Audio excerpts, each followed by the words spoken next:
any doubt, the Hebrews were in Egypt. Tomorrow, be there. Make sure you get your ticket because we are limited in seatings. Okay, I think we're about halfway through in regard to the seatings. And tomorrow, you know how Israel, late bloomers, So once the tickets sold out, we cannot allow any more in. So please try to get. We got some tickets to that thing. Nicholas, I think you still got some tickets, correct? Okay, I got some. You can either get from Nicholas or make sure you get the ticket. So I think we're almost there, ready to go. So tomorrow we're gonna have Nashi Shuba, Divine Prospect, Zion Lexx, Brother Ashar, Brother Daniel Allah, of course myself, and Deacon Anwar, also Brother Amo Shango, and I think Sister Agnes, she was supposed to have been here tomorrow, but she won't be able to make it. So we're gonna have Brother Shango. He's a powerful brother. He's gonna bring a lot of powerful things. I just can't wait to see all the information that's gonna come out tomorrow. It's gonna be a powerful event. We're gonna try to do this maximum twice a year, minimum once a year, and just have a memorial for the Passover, because I think that's, the Exodus is the birth of our nation. That's when we became a nation. That's just when we eventually went into the wilderness, and that's when we first received our Constitution, which was the Ten Commandments. That's the foundation of our heritage. So we should always give homage to our ancestors and our forefathers who are definitely have paved the way for us to be here. It's an honor to be a descendant of the biblical Hebrews. So tomorrow, make sure you get there on time. Grab one of these flyers. Make sure you get the address. It's 2031 Fifth Avenue, New York, New York. You could between 125th and 126th Street. National Gratitude. Okay. All right, we're almost ready to go. Okay. We were rushing. We thought we was late, but time. So everybody came. In perfect time to the lesson. All right. You don't want to see all of that, but all right.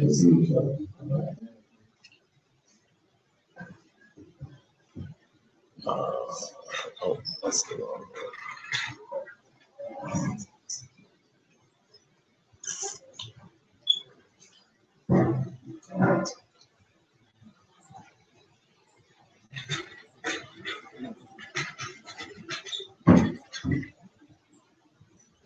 Zana, do you? I know you teach Torah. You teach it online or physically? What you mean? Okay. So I'm saying, it's a Bible or during the week? During the week we have a class. Okay. During the Shabbat, during our break, we do a research. Okay, great. I have to come see you. The pressure on my Hebrew. Hebrew always was a struggle with me. Concentrated, focus. All right. So. I don't like to look for you, or do you more do? Maybe a little bit more dim. A little more dimmer. That'd be great. Thank you.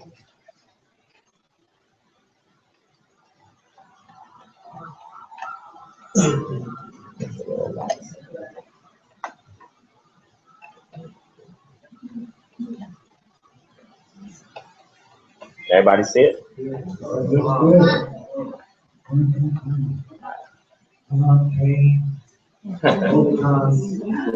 All right, so without further ado, Brother Divine Prospect.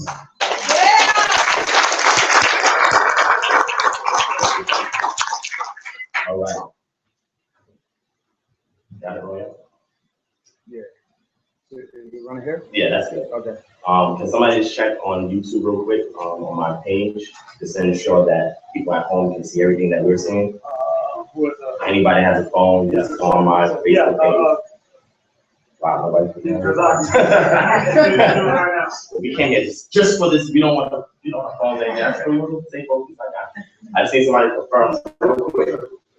Oh, okay, he's checking real quick. Yeah, because I know yesterday we were getting a lot of feedback when we were doing a live stream. I don't know if anybody saw the press conference yesterday. Anybody see the live press conference? Anybody? Yeah. I know there was a lot of feedback. Now, if you see me on my phone, don't think that I'm.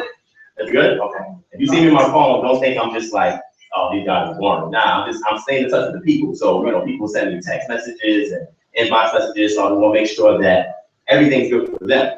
You know what I'm saying? Just like I was doing at the debate, I was just interfacing with everybody. I was on my phone, you know, making sure people, you know, could watch the debate and everything like that. So, you know, I try to do what I have to do. You know what I mean? My thing is that in order to be a great leader, you have to be the first servant. I mean, you have to be right in the trenches at the grassroots level with the people to understand what's going on with them, because a great leader is also a great listener, right? That's right. Now that that's all that nice stuff is out the way, let's get to work. All right, now, I first want to thank everybody for showing up, because this is the Sabbath, but for some people, this is Saturday. You know what I'm saying? So y'all could have been down the club, down the street, or something like that, getting it in. But it's always good to see conscious individuals, whether you're a Hebrew Israelite persuasion, which I subscribe to, Kemetic persuasion, Morse persuasion, person Islam. Oh, we got Islam in the back. What's your nationality? So, you know, even though I have a Hebrew Israelite ideology, I love all my brothers of color, all my sisters of color. You know, I interface with y'all, talk with y'all, I build with y'all. I even have a video we did this past Sunday at the Unity Summit. I was at Shaman Hotel, which is Nazi's spot. And we had a lot of brothers from different persuasions come. There was no arguing, no fighting. We were just building, talking. Actually, we left out there with a plan on how to work together.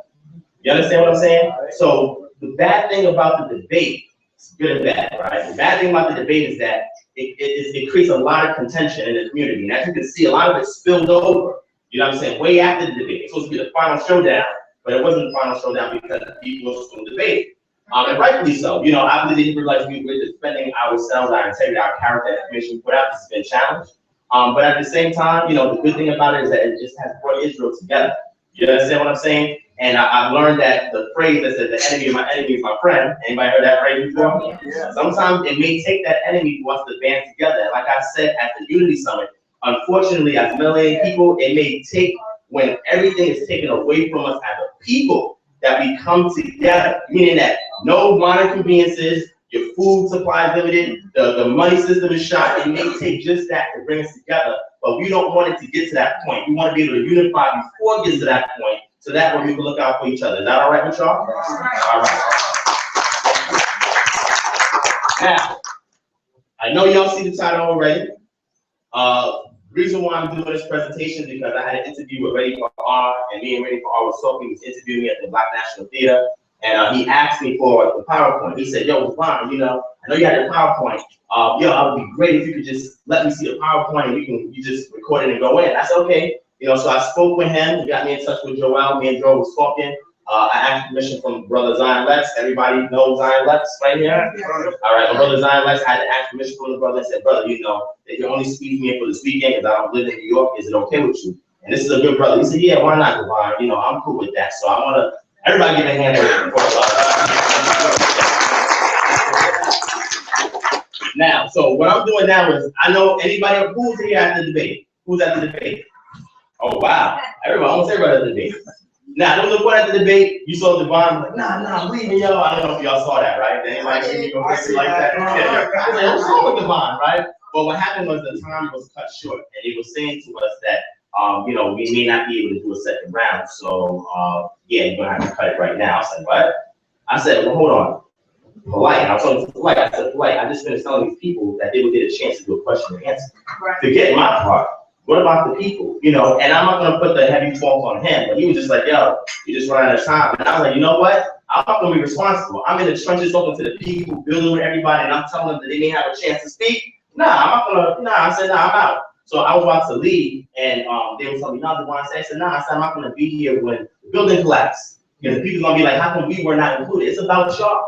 Forget anything we said. If we don't listen to you guys, we don't interface with you guys, we're no good as a leader. You understand what I'm saying? So I was like, you know what, I'm leaving. So on my way out, I saw that my team needed help, technically. I don't know if people see me running around with chicken's head cut off. I had to go to a Radio Shack and get supplies and set things up. And that wasn't even my job. But I did because I know all these people that came out, they want to see something. We cannot let them down. So I stayed, and being that was the case, I was like, yo, let me let Zion go. So I went over to the group that was there, and I said, yo, where's Zion? They said, yo, we think Zion left. I said, Zion left? They said, yeah. I said, nah, Zion. They said, yeah, Zion left. I'm like, you know what? Zion left, I'm gonna go redeem him. So I said, yo, what PowerPoint should I get? They said, yo, get that flight. I was like, All right, fine. Let me pull that one out. So I pull that one out. So, all right, let me do a little bit in the 10 minutes that I had. So what I'm showing y'all right now is going to be the full presentation. I don't want to hold you here too long. I want to thank the Bookstore for allowing us to have a late start. I'm kind of happy it started late because now we got everybody here. So more people wanted to come, but they wanted to make it. So I decided to put the live stream up. That was okay with everybody here. You okay with me live stream for everybody else? All right. Not like in person though, but live stream, it is what it is. So the topic or the subject matter today, and what I wanted to pull out at the debate is called, were the ancient Commission atheists? This is a very, very important presentation, and not because it's from Divine Prospect, but because it's something that the Kemetic and the Hebrew Israelite community needs to know. There's a new age philosophy in the Kemetic community that is saying that there's no such thing as gods, and I'm in quotation, no such thing as gods in ancient Kemet. It exists. No such thing as gods. Now, that's a big issue because the purpose of having a God is that you must please that God in order for you to have good fortunes in this life. And if you're saying there's no such thing as gods, then who are you accountable to? Because then it results in relativism. Relativism meaning that if I feel something's right, I'm gonna do what the heck I want to do. I ain't gotta be accountable to nobody. But that's not how ancient Kemet was ran. Ancient Kemet was ran because they believed that they were gods that were greater than them, that were overseeing things. And the gods were responsible for the flooding of the annual flooding of the Nile. The gods were responsible for the daily harvest. The gods were responsible. This is why they had all these temples. And that's why they had oblations and drink offerings, etc. to these gods. So now when you displace indigenous African Kemetic people, because some of us believe in here that you're now Valley Africans, that there's no such thing as gods that their ancestors believe, then what is the agenda? What are we gonna get into? All right. Now, just so you know for the record, I'm not banging on polite. People say, yo, Devon, going on polite. I'm not banging on polite, but the reason why I'm stuck in polite is because he's one of the main individuals that's spearheaded this particular doctrine. So I need to use him as an example because he's the one that's spearheaded. So what we want to do is look at this quick clip here, and I want to point something out as we proceed through the rest of the slides. So I'm gonna play this real quick for y'all. Let me know if y'all can hear. I think I turned the volume up on here. Okay. Yeah, no, I'm not gonna put the mic, so I know what I gotta do. Give me 1 second, y'all. Yeah, this is where my technical prowess comes in. Oh yeah, I fix computers too, so anybody needs a computer repaired or something like that. You know, you gotta do a side promotion a little bit. Yeah, right. I gotta squeeze it in, you know. Yeah, all right. I'm gonna show y'all. I'm like, yo, Devon, that's why they had you there, Devon? All right, let me do it again. Okay. All right, you ready? All right, let's get to it. All right, y'all can hear that, right? Okay, there we go. All right, there you go. You see that? It's on point. I like that. That's gonna be my yes man. That's gonna be my cheerleader. Like, yeah, Devon. All right? And now this is the fly part right here. You're gonna love this part right here. With this part right here, this is how you define or identify Ra. Circle in the center. Okay? What better way to identify someone as prominent as a creator as putting this center here from which all existence begins, represent Ra. This is very important. This line right here, under here. We're gonna talk about this soon. This is where his question arises, right here, where I know they don't know what they're talking about. I've been studying this for over 6 years. So now we're gonna go over here, and this is not pronounced. You see, these things sometimes work as a determinative, but this is actually a determinative symbol right here. The English alphabet has 26 letters. In Metal Netter, you have 26 occurrences or determinative values, which means that you have symbols that don't make sounds but give you designations. Then you have over 2,000 glyphs that you have to break down. These glyphs may either represent a word, or these glyphs might represent a collection of words, an idea. So it's all about the composition of the letters and where you find them to be able to evaluate what exactly you're looking at. So that's how this meta net is functioning right now. Ra, now remember I told you I was going to tell you about this part of the word. This one right here. What does this little stick mean? What does this mean? This means to take that which you see literally When you see this in Meruneta, this is not pronounced. This means you have to take what you're looking at literally. So again, this is not a letter. You do not pronounce this line. You take that which it corresponds with, or it is accompanied by literally. So what does this symbol mean? This symbol means Ra, the sun, energy. This represents the sun.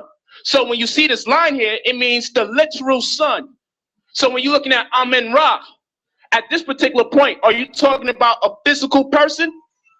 You're talking about the actual sun, based on its masculine principle. So when you see a male at the end of the word, all this denotes is that the principle is masculine based on what you're speaking about. So you're talking about the actual sun as it relates to its masculine principle.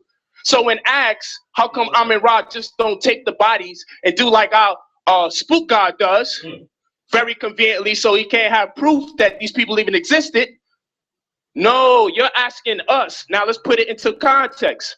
How come the hidden power of the actual sun, the masculine principles of the sun, doesn't actually pick up the bodies? Now, how stupid would that sound if he asked me that question in that context? Chances are he would have never even asked the question in the first place. So you see, you have a poorly educated brother, but he has no idea the beast that he's dealing with. It's not that you want them, but you see, what people don't understand, I don't put all my cards on the table. I wait till these debates so I could show you how lucrative this information can be for me, because I never divulge everything. I never let people know every single thing that I know. Until the opportunity presents itself, I move at my own pace. But y'all never got a chance to really hear my Egyptian build. Said he got the opportunity. Now let me tell you something about Seti. All right, so we're gonna move forward. Now, you can't take no more. Now, again, I told y'all this is not a presentation beat up polite. I think polite is brilliant, but sometimes his brilliance may cloud a lot of his decision making. And that's just something personal that I've tried to reach out to someone, and some of y'all have seen a lot of the things that he's been doing recently to, you know, gain hype for an upcoming debate. But getting back to the subject matter, do you remember when Polite showed you Amun Ra, and he showed you the three glyphs that was here? He showed you the sun, and then he showed you this little thing there that he says is a determinative that has to do with the masculine principle, right? Now, the interesting thing about that is that Polite avoided going in depth as to what that was. I watched that whole video. I've had conversations with him. I wanted to see what he was going to do at the debate as far as pulling it out, and he didn't, because I didn't really get a chance to challenge him on it. I just wanted to see what his response would be. But if you see this right here is from the Guardian sign list, right? And if you go to any sign list, a lot of this has been updated as well. If you go to the Guardian sign list, this right here is considered a determinative. Now, determinative does not have a phonetic value, meaning that it's not pronounced, right?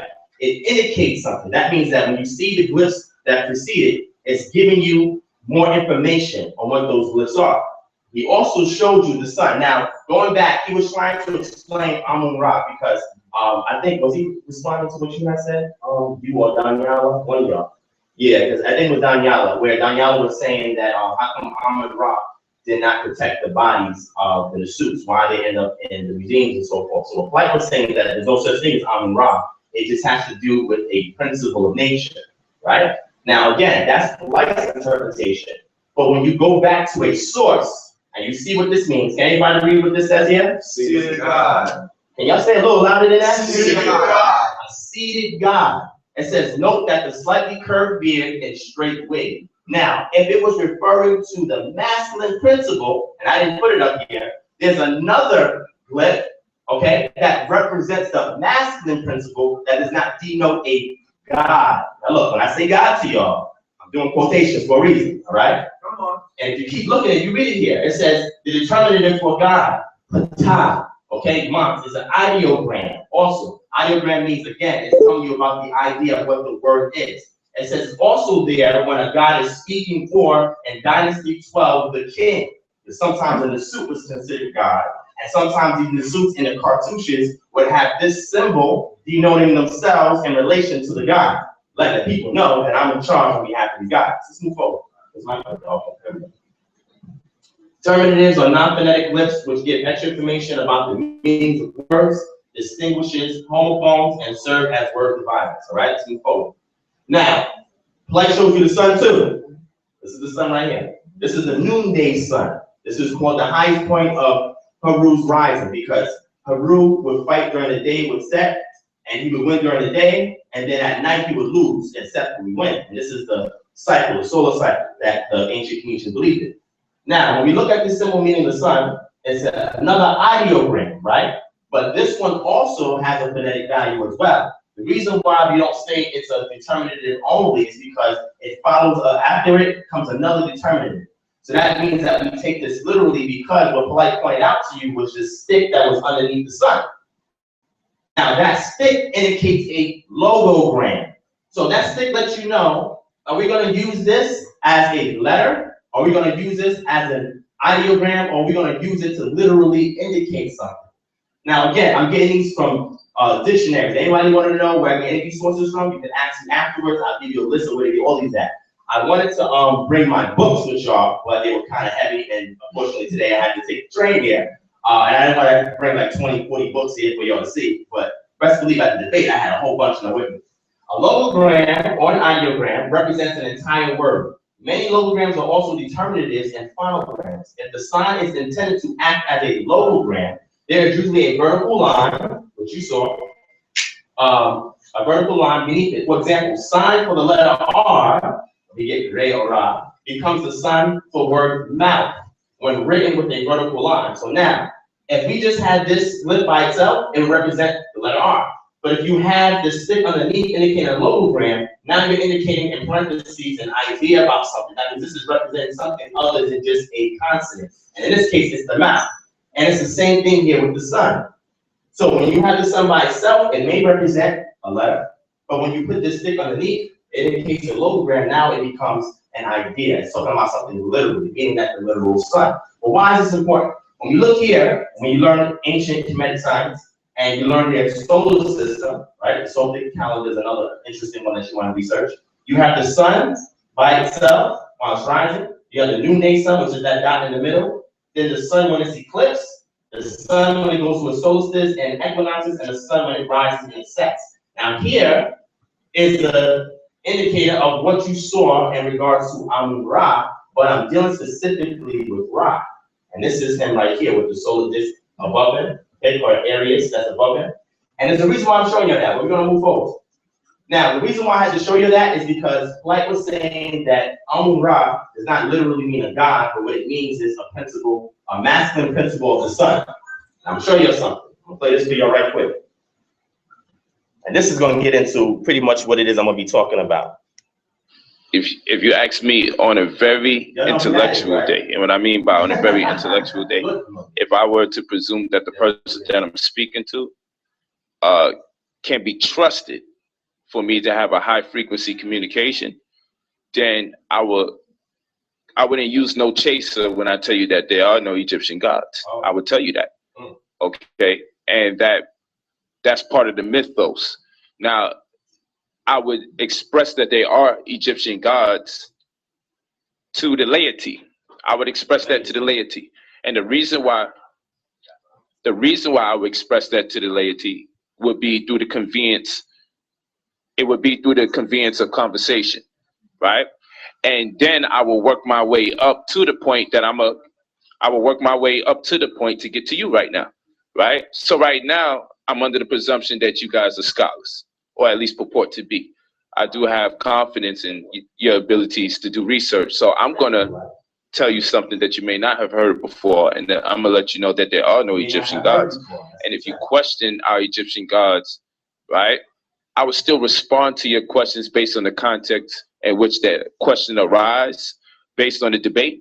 But again, I'm telling you right now, there are no Egyptian gods. So if we go to Old Kingdom, I like the Old Kingdom archaic.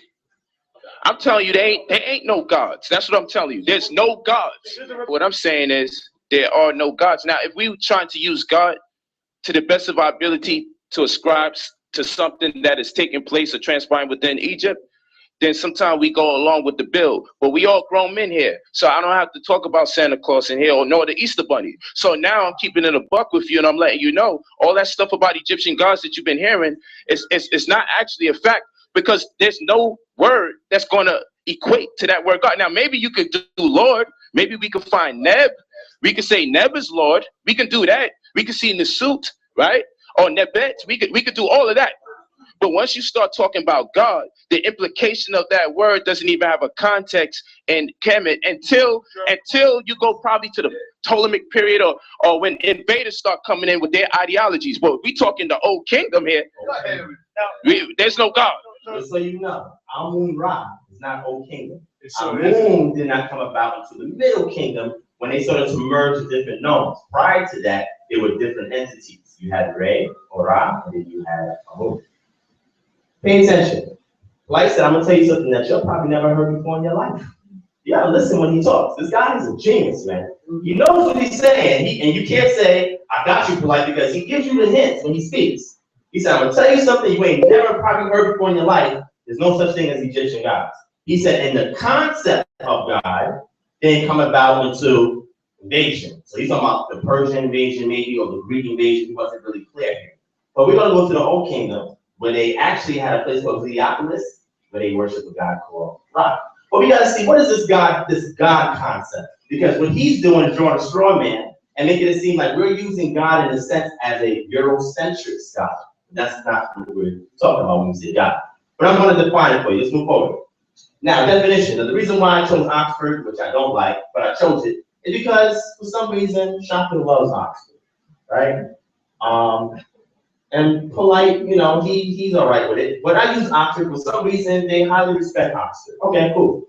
So I went to the Oxford Dictionary online, and I said, okay, let me get a couple of terms to make sure we have the same frequency of communication. Problem with people is that sometimes I may say something, you may say something as the same word, but we have different connotations to that word. So what I want to do is clarify to make sure we all, throughout this entire lecture, that we're speaking the same language. All right? That's right.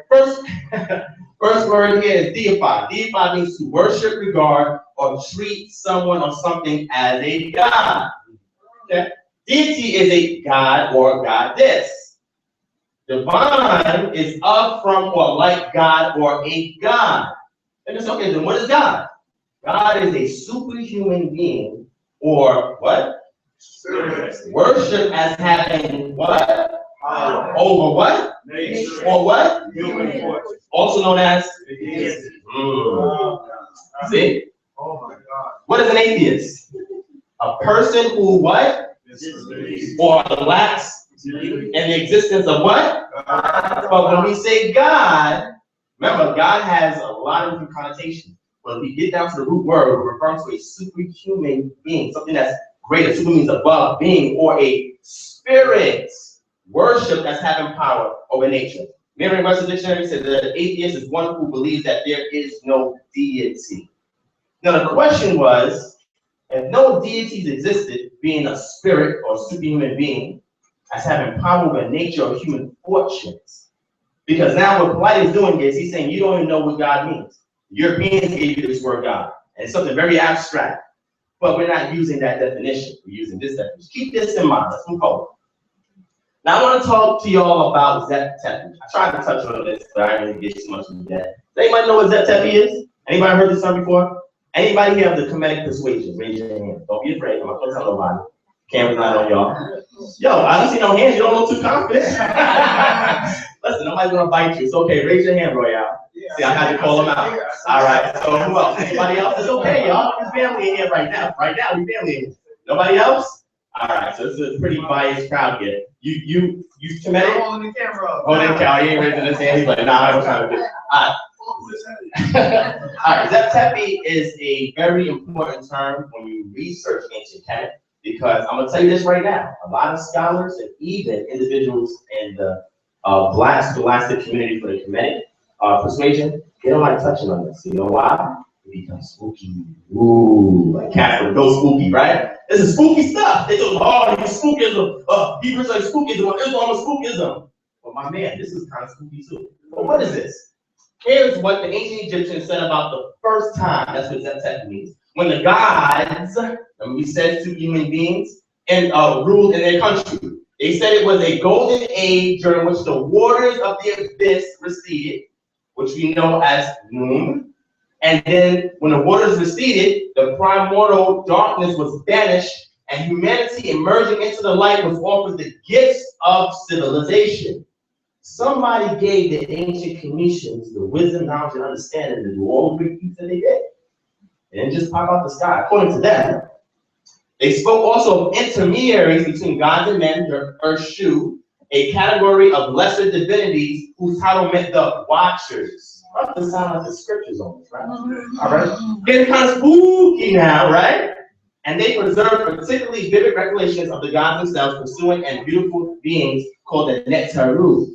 It's Nectaru when you come on more middle kingdom pronunciation. Who lived on earth with mankind and exercised their sovereignty from where? Can somebody do that?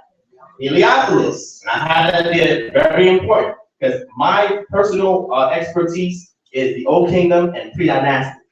Because to me, that's the most interesting part of ancient Kingdom. I know a little bit about the Middle and Late Kingdom and when the invasions came in, but I love this spooky stuff. This is interesting stuff, right? Now look, keep reading, right? It says, and other sanctuaries up and down the mound, some of these Nectaru were male and some were female, but all possessed a range of what? Powers, which include the ability to appear at will as men or women or as animals, birds, reptiles, trees, or plants. This is why when you see the gods, you see them have different animal heads. To represent something. Paradoxically, their words and deeds seem to have reflected human passions and preoccupations. Likewise, although they were portrayed as stronger and more intelligent than humans, it was believed that they could grow sick or even die or be killed under certain circumstances. And they said, well, I don't know what you're talking about, Zet-Tepi. Well, let's look at it on the walls of ancient Egypt. Zet-Tepi depiction on the walls at the Haru temple of Edfu and Kemet. Now, what they're going to say to you is that, oh, this was erected later on in Egyptian history. Okay, cool, I got y'all. Well, we're going to trace the breadcrumbs, right? But take a look at these images right here. These were still made by indigenous Egyptians. Keep looking. See, these are the pantheon of the gods here. This right here is a little ship, you know, it's sailing on. This is what the solar rock that Ra sails on. And this right now, if you go to this temple, you will see all of this stuff. And when you go there, and anybody goes to Kemet, I want y'all to ask them to take you here and ask them, what does this mean? See, I don't see nobody talking about this stuff. Ask them what does that mean. Let's go forward. Now, I'm gonna read this, some of this real quick, not all of it live writing, but we gotta know a little history. And this is on Ra. I'm dealing with Ra, not Amun-Ra, because let's talk about Old Kingdom. And Amun-Ra is not in Old Kingdom. You're talking about Ra. Ra was an ancient god, but not the oldest of the gods. The first references to Ra date from the 2nd dynasty. However, by the 5th dynasty, he was a powerful god who was closely associated with the pharaoh and the Sus. The pharaoh was already seen as the embodiment of Heru. And so the two gods became linked, sometimes as the composite deity Ra or Rakati, right? Ra is Horus of the horizon. Remember I showed you the sun? All right, or the horizon is the sun rising. When it says highest peak, it's the Heru, because that's when Heru was winning the battle. Ra also can be associated with Atum, the creator god of the Ennead and Heliopolis, as Atum-Ra. You know, this is the implied saying. By the 5th dynasty, the pharaoh was referred to as the son of Ra. Keep that in mind. And the name of Ra was incorporated into the throne name of every king from the point onwards. Many Old Kingdom pharaohs built sun temples in which to worship Ra. According to the pyramid text, Ra, as a tomb, emerged from the waters of noon as a bent stone, an obelisk-like pillar. He then spat forth Shu, which is the air, and Tefnut, which is moisture. Anytime you see the T at the end of a word, that designates the feminine principle. Just like in Hebrew, you got the Hey or the I at the end. All right. And Tefnut, in turn, gave birth to Geb and Nut. Ra tried to separate Geb and Nut by placing Shu in between them, which you'll see where Shu is coming over the two gods, right? It says between them that Nut cannot give birth on any day of the calendar. However, Ba or Tehuti went an extra 5 days from the moon so that Nut could give birth, etc., etc. The Middle Kingdom, look at this, saw the rise and prominence of Amun of Thebes. Although Ra kept his association with the pharaoh, he was to some degree absorbed by Amun as Amun-Ra, also a place name, right? However, the priests of Amun became very wealthy and influential, and so some of the pharaohs of the New Kingdom chose to elevate Ra in his stead, perhaps partly because he was already closely associated with the pharaoh. For example, Moses promoted Re or Rakati as his favorite god, while Amenhotep III took the epithet to Daphne's son and named his wife Pleasure both that Aten Gwen. So let's move on. Ra was often described as the father of the god. We don't get into that. He was sometimes thought to be married to Asat or Hathor, although the latter is usually referred to as his daughter, which is a position that I ascribe to, as his worship was predated by that of some of his children of Thon Heru. It seems likely that he took on this role when he was associated with the created God Atum. Here's some images of this is him on a solar bar, right, going over the waters, right? Let me get to that. Now, one thing you may hear them say, oh, that's all high science. If you want to really know science behind this stuff, I would recommend you get these two books, Cosmology and Controversy, the Historical Development of the Two Theories of the Universe, and Acquisition Processes of Star Formation. I don't know many people here love science.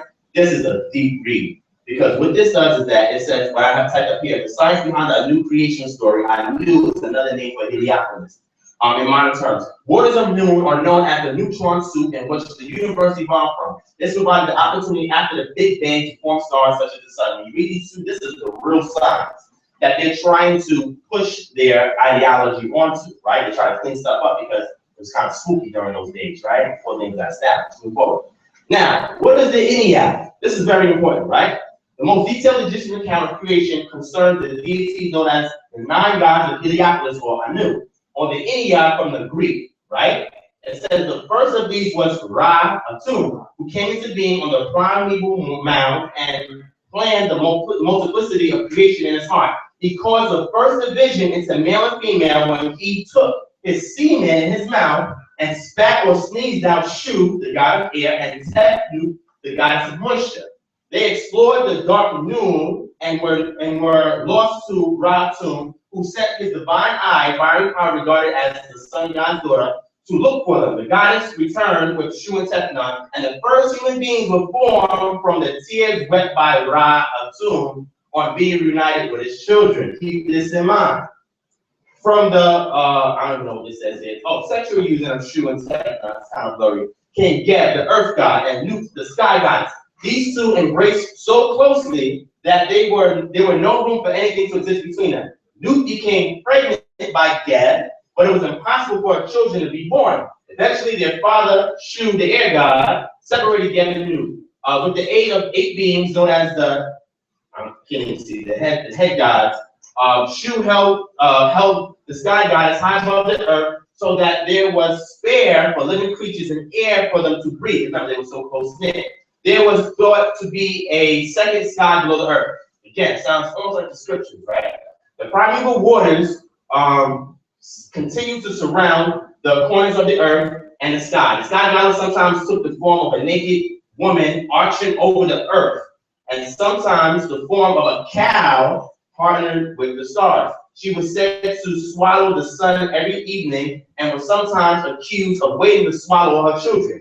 In each instance, Nut was represented as a, I can't see what that says, but a creature notorious for eating, its own young, which is very interesting. The children of Nut were 2 pairs of twins, Osir and Set, and Set and Nephthys. Osiris or Osir and Isis or Set are said to have fallen in love in the womb, but Nephthys despised her brother Set. As the eldest of the children of Geb and Nut, Osiris was desired to rule Egypt. Now, what does all this mean? What this means is that Tepe is telling the story of the sun god Ra rising out of the waters, or out of noon, which is the eternal waters, and he settled on what's called the Ben, which was a mound that rose up out of the waters. And now, as we continue to read, it shows here how he created his children, how they created their children, how we go all the way to the point where we have Osir, Set, Heru, Set, and Nephthys. This is very important. Keep the Ennead in mind, which means the 9 gods. Move forward. The creation of mankind by Ray. I don't know how I messed that up, and I'm a perfectionist. Anyway, mankind was said to have sprung from race tears, as we just read, and the gods who, authority, and sea of mind from blood drawn from his what? Penis, right? They are the drops of blood which came forth from the phallus of Ra when he went forth to perform his own mutilation. These drops of blood sprang into being under the forms of the gods who are in the bodyguard of Ra, who accompany the god Tem daily and every day. This is from the Papyrus of the Nile. According to the cosmology of Heliopolis, or Anu, Ra had created himself either out of a primordial lotus blossom, which is very important, I'll touch on that tomorrow, or on the first glance he emerged from the primeval water, which is the Ben. He then created Shu, air, Tepnut, moisture, who in turn gave birth to the sky, the goddess Nut, and the earth god Geb, and the next Papyrus, his relationships to the other gods is a bit different. O Ra, who art Heru Kuti, the divine man-child, the heir eternal, self-begotten, self-born, king on the earth, prince of Tuat, which is the underworld, right? I'm sorry, Tuat is the netherworld. Duat is the underworld. Governor of Orket, thou didst come from the water god, thou didst spring from the sky god knew, who thou cherished thee, and order thy members. Thy mother knew is esteemed by thy father knew. Let's move forward. The book of the Celestial Cow. I was like, yo, what are you talking about, Ron? All right, well, look at your source. Anybody can go home and read the book of the Celestial Cow. The reason why this is important is because they say this is mythos. They say that Zetzepi period is all mythos. So when you read this is just made up. And I'm going to show you something. The central theme of the book of the Heavenly Cow is mankind's rebellion against the elder god, Re, resulting in the punishment of humans by the fiery eye of Re in the form of the goddess Hathor. It takes place after Re's long rule on Earth. Did y'all catch that? But he's just the sun. I never seen a sun rule on Earth. That's just me. Anyway, first part places considerable emphasis on the royal rule of the sun god, who bears the royal title, and whose name is surrounded by a cartouche. Cartouche is a little circle with a twist at the bottom, which indicates a name, person. He is specifically given rulership over both the deities and humans. Prior to the rebellion, which required a complete reordering of the world, there had been a golden age where the various deities and humans were both under the what? Sovereignty of who? During this previous age, the sun god had not yet begun his daily course through the sky in another world. Hence, there was no cycle of day and night, nor was there another world, and death did not exist. That's interesting because all that really talks about something similar to that. We know that rebellion. Then when mankind's rebellion took place, the sun god first consulted with the primeval deities, including Shu, Tefnut, and Geb, but particularly the goddess Moon and Hathor in a great house, where we get Hera or Pharaoh, which means great house, and Heliopolis, who are new. Afterwards, Hathor was sent to inflict her punishment, but the sun god took what? Pity on those humans who were left. He saved them by causing Hathor to become drunk from the blood of red beard. Afterwards, the sun god Re withdrew to the sky on the back of the celestial cow, who was the goddess Nus transformed. This would account for the importance of the book for the king, who was what? The who? Sun. The who? Sun. And successor of Re, and who withdraws to the sky upon his death, like Re, on the back of the heavenly cow. Now humankind could suffer what? That's spooky, right? And so, from his position in the sky, Re constructed the what? Netherworld as their realm. The third section of the book. Within the netherworld, Re placed many serpents that were entrusted to the care of the earth god. Now look at this. He also sets the moon in the sky and appoints Tehuti, Lord of the moon, and deputy over creation. Now, through Tehuti, people will know Re. That sounds, oh, somebody's phone. I know this is like a spot right here. Plug up your phone. But it's okay. It's cool. All right. All right. You good? Okay. All right. So this is some spooky stuff. But this legend is cut in hieroglyphics on the walls of a small chamber. In case you want to know where it's at, you go to ancient Egypt. And the tomb of Seti first about 1350 BC. What year was that? 1350 BC. Invasions did not happen at that time. This is some spooky stuff, right? The invaders brought it in. Although it first appears as one of the shrines discovered in the tomb of King Tut in poetry. Now, who's Tahuti? This guy is very important. Tahuti is widely respected because it is to him that various achievements and different kinds of knowledge are attributed. He is credited for having invented writing, medicine, chemistry, law, rhetoric, and the higher aspects of mathematics, astronomy, and astrology, not to mention the early Egyptians' understanding of the what? Intricate dynamics of universal order.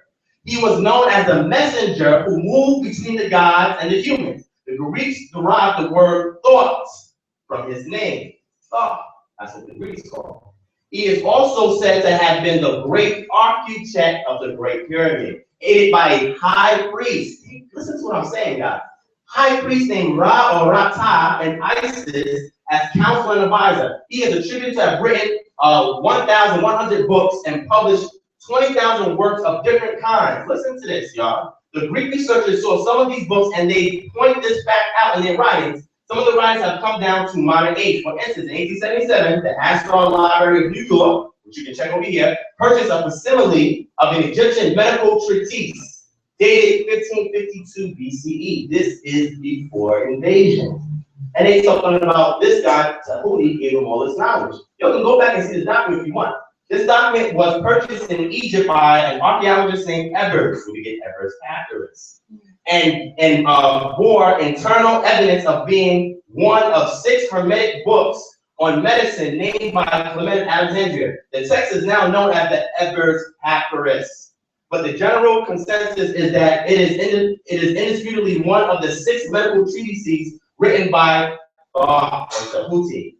Tradition declares that on the dead body of Thoth at Hebron, right, was found the initiated. The tablet known as the Smaragdine Emerald Tablet. Characteristic of Thoth, the first sentence merely states that it speaks not fictitious things, but that which is true and most certain. From this tablet evolved the key in comprehending the what?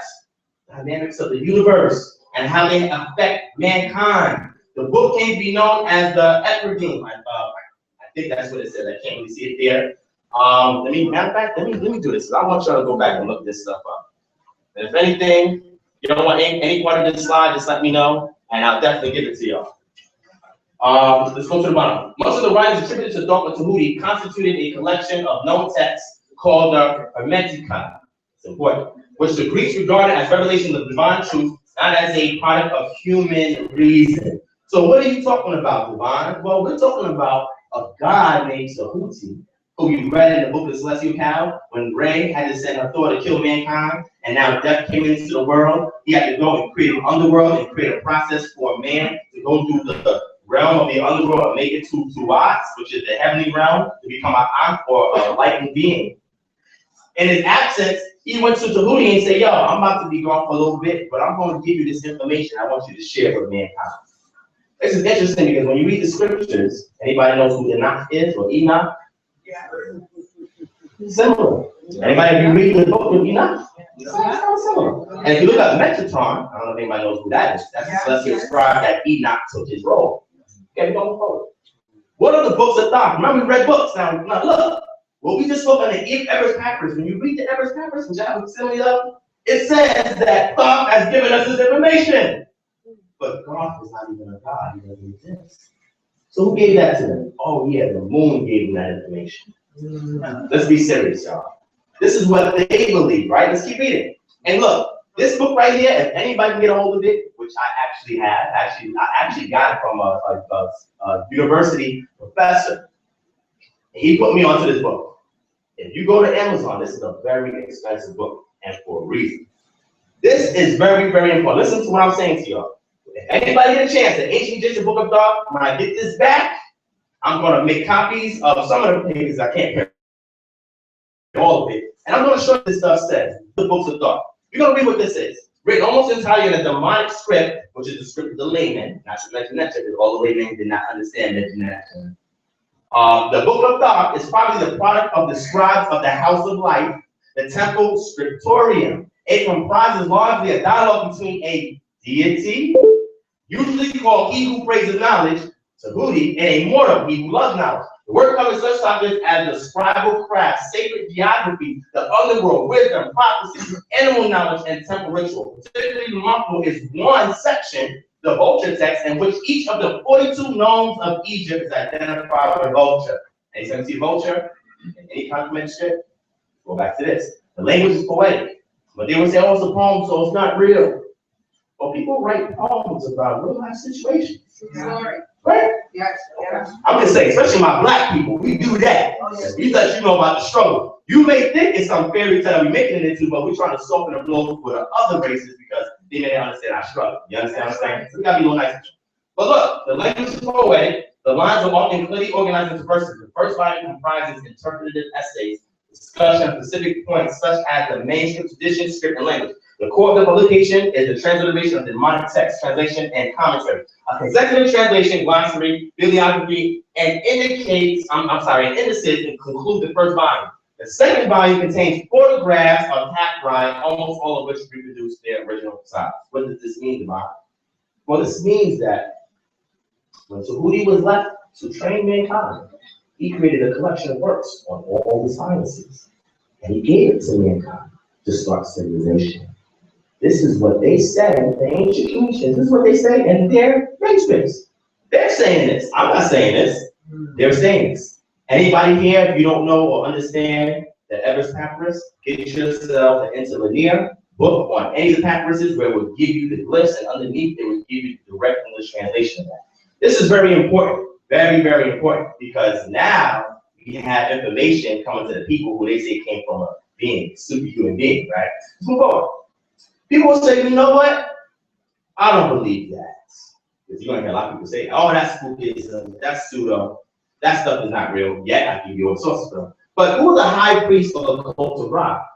The high priest of Ra, or the high priest of Re, were known as the greatest of seers. The main cult of Ra was in the ancient Heliopolis. Isn't that what we're talking about, guys and ladies? Northeast of present-day Cairo. The Al-Masala area of the Al-Matariya district, the site of Heliopolis, contains the underground tombs of high priests of Re of the 6th dynasty. What do you think you're going to find here? Which were found in the southeast corner of the great temple of Re tomb archaeological site. The ancient Masala obelisk in Al-Matariya is the only surviving element standing of the Re tomb temple constructed by Pharaoh Senuseret I, 1971, 1926 BC of the 12th dynasty. I wonder why a lot of this information is still not there. Maybe because it's kind of spooky. I'm just saying. But what does it say, Divine? Who do you think was entrusted with the works of the who? The high priest. The different individuals who were known as the greatest seers. Let me give you something, a nugget I'm going to do in a future presentation. Do you remember the story of Joseph? Anybody remember the story of Joseph? Joseph in the Bible? Joseph came into Egypt, okay? He got elevated because he interpreted a dream. Right. And who was he given to marry? What priest? The priest of On. On is another word for Anu, which is another word for Heliopolis. So Joseph was married into the priest of Ra. See, you can't marry a daughter of a priest and not be initiated into cult system. Now, why was Joseph accelerated to that position? Well, the greatest of seers is there for a reason, because he interpreted a dream. If you ever look at the dream merchant, which is a document in ancient text, it will let you know how the ancient Phoenicians revealed those who can interpret dreams, and they were called seers. That's another lecture. I'm just going to do something a little out there. But it's deep when you think about it. See, it's good when you think about it. But all the knowledge was entrusted to the high priest of Ra. You say, oh, that's spooky, isn't it? That's what they say, spooky, right? It sounds spooky, right? Now, a lot of times they say, oh, you just getting white sources. All right. Anybody know who Reginald Moata Ashby is? Nobody in here? Okay. Well, I have a lot of his work to see of like the Bret and Haru, which they purport to be one of the greatest, I guess, layman's colloquial interpretations of the book of the Going Forth by Day. He's actually writes some great stuff. He also touches on yoga, which is interesting. But the reason why I took this out of the book that I have, because I have an ebook that I purchased from this, is because we want to know with one of the upstanding individuals in the Kemetic community, what do they say about these Neteru individuals? Interesting. When you study West African traditional religions, you also see that they also believe in these things. And when you go and take a person who has a new age philosophy in ancient Kemet and say that all this is high science, you take it to an individual in West Africa, such as who practices Ifa, which we may know as the Yoruba tribe, and you talk about Alubea, you talk about the Orisha, it sounds exactly like these stories, but yet those people believe them to be their ancestors. I'm going to show you something. We're going to move forward. All right, the term Necha, or Necha, comes from the ancient Egyptian hieroglyphic language, which did not record most of its vowels. However, the term survives the Coptic language of Mutar. The same Coptic meaning, divine force or sustaining power, applies in the present as it did in ancient times. It is a symbol composed of a wooden staff that was wrapped with stripes of fabric. Now, this is debatable. Some people say it's an axe, some people say it's a flag. Like a mummy. The strips alternate in color with yellow, green, and blue. The mummy committed spirituality. It's understood to be the dead but resurrected divinity, a star. And every human being is a potential resurrected being and a star. So the Necha is actually every human being who does not really die, but goes to live on in a different form. Further, the resurrected spirit of every human being is the same divinity. Phonetically, the term Natar is related to other terms having the same meaning as Natar, and the mundane aspect relates to the forces of nature. And you'll hear something like this when Flight talks about this when he was sitting for Elder DeBar. He says, God have a nature. Listen when he says these things. And this is the key when you read the actual text from Black Kemetic authors. And they highly regard athletes. Some people don't like them, like Brother Reggie. But Brother Reggie has a different school of thought altogether. But this what he's saying is very accurate here. All right, now we're gonna keep it Latin, the Torah, the Spanish, naturalesca. Anybody know Spanish in here? How do you say nature in Spanish? Thank you. I'll make sure my Spanish is on. The English nature and nutriment. In general usage, the term nature means divinity. In this context, meaning androgynous, incorporating the male, female, or referring to neither and other. Now, the concept of neter or neteru, when you have that at the end, that includes a plurality. Binds in time all the varied forms of Kemetic spirituality into one vision of the gods and goddesses, all emerging from the same supreme being. This concept has been referred to as henotheism. If anybody doesn't know what that means, that means you have a pantheon of gods, but you single one out to be supreme above all the other gods. Why this is important? Because when Moses comes out of the Exodus and he encounters in Exodus chapter 18 his father-in-law Jethro, and Jethro did all these things that Moses did, he said, now I know that Yahweh, Yahuwah, Yahweh, however you want to say it here, is the Haggadol. What does that mean in Hebrew? The high or the great God. And then he gave worship to him. This is interesting. People say that, oh, Moses only learned from Egypt. Not really. He was 40 years under high priest. Midian priest called Jethro. You know who Jethro came from? Abraham. Not just that. The third wife, which is Keturah. Right? Abraham had a third wife. Prior to his initiation into the priesthood system by Melchizedek, he didn't sacrifice. He didn't get circumcision. He didn't have his son. All the rites and passages didn't occur until after he encountered Melchizedek. The reason why I'm saying is because then, when he had Keturah as his wife and he had children, the scripture says he gave gifts to all his children. But he singled out Isaac. He gave him everything. He gave everything, but not everything. He gave him mostly everything. He gave some gifts to his other son. But there's a reason for Midian. One of the gifts that was passed to Midian, do your research, is the priesthood of Melchizedek.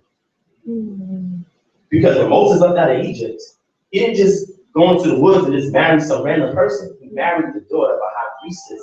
Remember what I said about Joseph? Then he was initiated into the priesthood. This is why when the Most High came to him, before he can go to Egypt, he had to ask permission from Jethro before he could go. And then when he left out of Egypt, he encountered Jethro again, and Jethro showed him how to set up his congregation based on how a priesthood is supposed to be the organization. Because the Midianites worshipped. They worshipped Yah. But the problem is they didn't know if he was the supreme God until he did his thing in Egypt. All right, let's move on. All right. As time progresses, the following development occurs. History is a verifiable account of aspects, particularly in human beings. Legends, traditional story or group of stories told about a particular person or place. A story coming down from the past, especially one popularly regarded as historical, although not fully verifiable. And this, a story that was told in ancient culture to explain a practice belief on natural occurrence outlook. Why is this important, Divine? Because before the ancient Phoenicians started to write down their script, thousands of years passed. Thousands of years passed. So in order for you to fish through the point where writing actually took place, to understand what may have happened in the past, you have to be able to discern a couple of things in the text. You have to know what's history, what's legend, and what's myth, because when it goes to the Septuagint, or the old term of the first time, a lot of that is considered myth, is because when the first events occurred, they were thousands of years displaced from the original story. And as time progresses, it becomes a legend where you have, okay, yeah, this event didn't happen, we can't really verify it, so many years passed, but then it becomes a myth to tell a story of a practice belief on natural occurrence. This is very, very important. I want you guys to trace and track this. The reason why I'm touching on this, moving forward. Now, people will say, and I said this at the debate, all of that stuff you said there, it's not historical. It's made up. This is myth. It's not real. Interesting. Even though we got testimonies, we got the priesthood, the priesthood of Ra, we see where the underground tombs were. We got all of these lists prior to invasion of them talking about these great ancestors. Let's see if the Egyptians believe these individuals to be historical. The Paulino song covers the period of the Old Kingdom, back thousands of years into the pre-dynastic period. It is described on both sides, starting with the pre-dynastic what? Proceeding on them on through the demigods. Oh, man, that's spooky. And finally, a long list of Egyptian kings. Down to the middle of the 5th dynasty, it is likely that Manetho used this document and put it together his famous Egyptian. Now, this is interesting for something that's just a myth. Why the heck would you put this in a historical, legal, administrative document about kings that did not exist? Unless they did in some state or form. How would you put this in a historical document? If you had a myth, you wouldn't even listen. That's what I'm thinking. But this is just one source. And if you want to go see the Palermo store here, the fragment of the Egyptian royal annals housed in Palermo, Italy, anybody want to go there and check it out. But let's see if there's another witness to this account. The Turin Kings list. The Turin Canon was found on the reverse of a papyrus tax scroll. It lists many of the pharaohs of ancient Egypt, including a number of gods. It was composed during the reign of Ramses II by Theban scribes, and so it presents the Theban political viewpoint. For example, it begins the 11th dynasty with the founders of Theban line rather than with the later reign of Amenhotep II. Now, you know why this is important? Because when you look at the first column, it talks about the three God kings. Gad is there, Asar is there, Sekhet is there, Heru is there, Tahudi is there, Ma'at was there. So this is myth. But here is a scribe writing down legal, administrative documentation, and they putting these spooky gods on there. Somebody needs to question it. But maybe I'm just making it up. Is there another source? Let's move on. Manetho's King's List is in his work, Egyptica, which we don't have the entire transcription of it because his work was lost, but we get his work from several other authors. We have the testimony of a Heliopolitan, again, the priest named Manetho. In the 3rd century BC, he compiled a comprehensive and widespread history of Egypt, which provided extensive King's List for the entire dynastic period. If we are to allow Manetho to speak for himself, we have no choice but to turn to the text in which the fragments of his work are preserved. One of the most important of these is the Armenian version of the Chronica of Eusebius. It begins by informing us that it is extracted from the Egyptian history of Manetho, who composed his account in 3 books. These deal with the gods, demigods, and the mortal kings who rule Egypt. Wow. Citing Manetho directly, Eusebius begins by reeling off a list of the gods who consist essentially of the familiar Ennead, Heliopolis, Ra, Osiris, Isis, Horus, Set, and so on. These were the first to hold sway in Egypt. Thereafter, the kingship passed from one to another in unbroken succession. King lineage. Keep this in mind. Through 13,900 years, after the gods, demigods reigned for 1,255 years, and again, another line of kings held sway for 1,817 years. Then came 30 more kings, reigning for 1,790 years, and then again 10 kings ruling for 250 years. Now, the interesting thing about this, when you read the scriptures, people were living for a long time, and that's spooky. That's really spooky. But then when you read this, man, wow, this is even more spooky. I mean, wow. They're saying that through the succession of the kingship came from Ra all the way on. That means you can't be a king unless it's through the lineage of Ra. And the reason why they had to make these kings lists is because they had to convince the laity that the Masut ruler was from the lineage of Ra. See? Don't work the other way. Can't just say the son gave me the power, so say the son gave me the power too. But now we're talking about bloodline, and a certain amount of people are entrusted with this information. That other person can't say they from that bloodline because most of the laity was not educated. That's right. So when Tahudi gave the information to the priest, it was their job to give them the super, okay? And say to them, listen, we got to keep this for the people.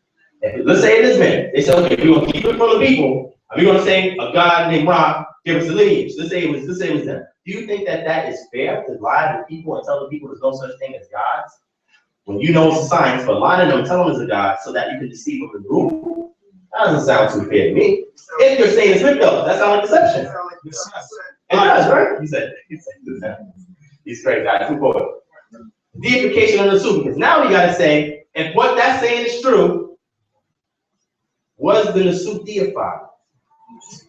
Imperial code. The imperial code is a form of state religion, you have to look this up, in which an emperor or a dynasty of emperors are worshipped as messiahs, demigods, or deity. Cult here is used to mean worship, not in the modern pejorative sense. The cult may be one of personality in the case of a newly arisen euhemerus. I don't know how to pronounce this again. Figure on one of the national identity, i.e. the Egyptian pharaoh. A divine king is a monarch who is held in a special religious significance by his subjects and served as both head of state and a what? Deity or head religious figure. This system of government combines theocracy with an absolute monarchy, which is not true, it's really an oligarchy because the king didn't rule by himself. The priesthood is very important and instrumental in regards to who's going to be king. And when the king didn't do his job, you know what happened? He fired him. Y'all know what that means in New York? That means they put him to death. And you know, some people in the community, like Brother Reggie, who's very honest, will tell you that this occurred. They know this, but they're not telling us this. All right, the ancient Egyptian pharaohs were believed throughout ancient Egyptian history to be incarnations of the god Heru. The living Masu would rule on the throne of Heru. But when he died, he would be in the underworld with Ra or Re. This is very important because he's ruling on the throne of Heru. Why you gotta mention Heru? This is just science. Because it traces his lineage, connecting him to who? Ra. All right. The royal code is origin. I can skip through all of this, but pretty much what you're saying is the royal code is in origin and goal of the traditional theology of the Old Kingdom.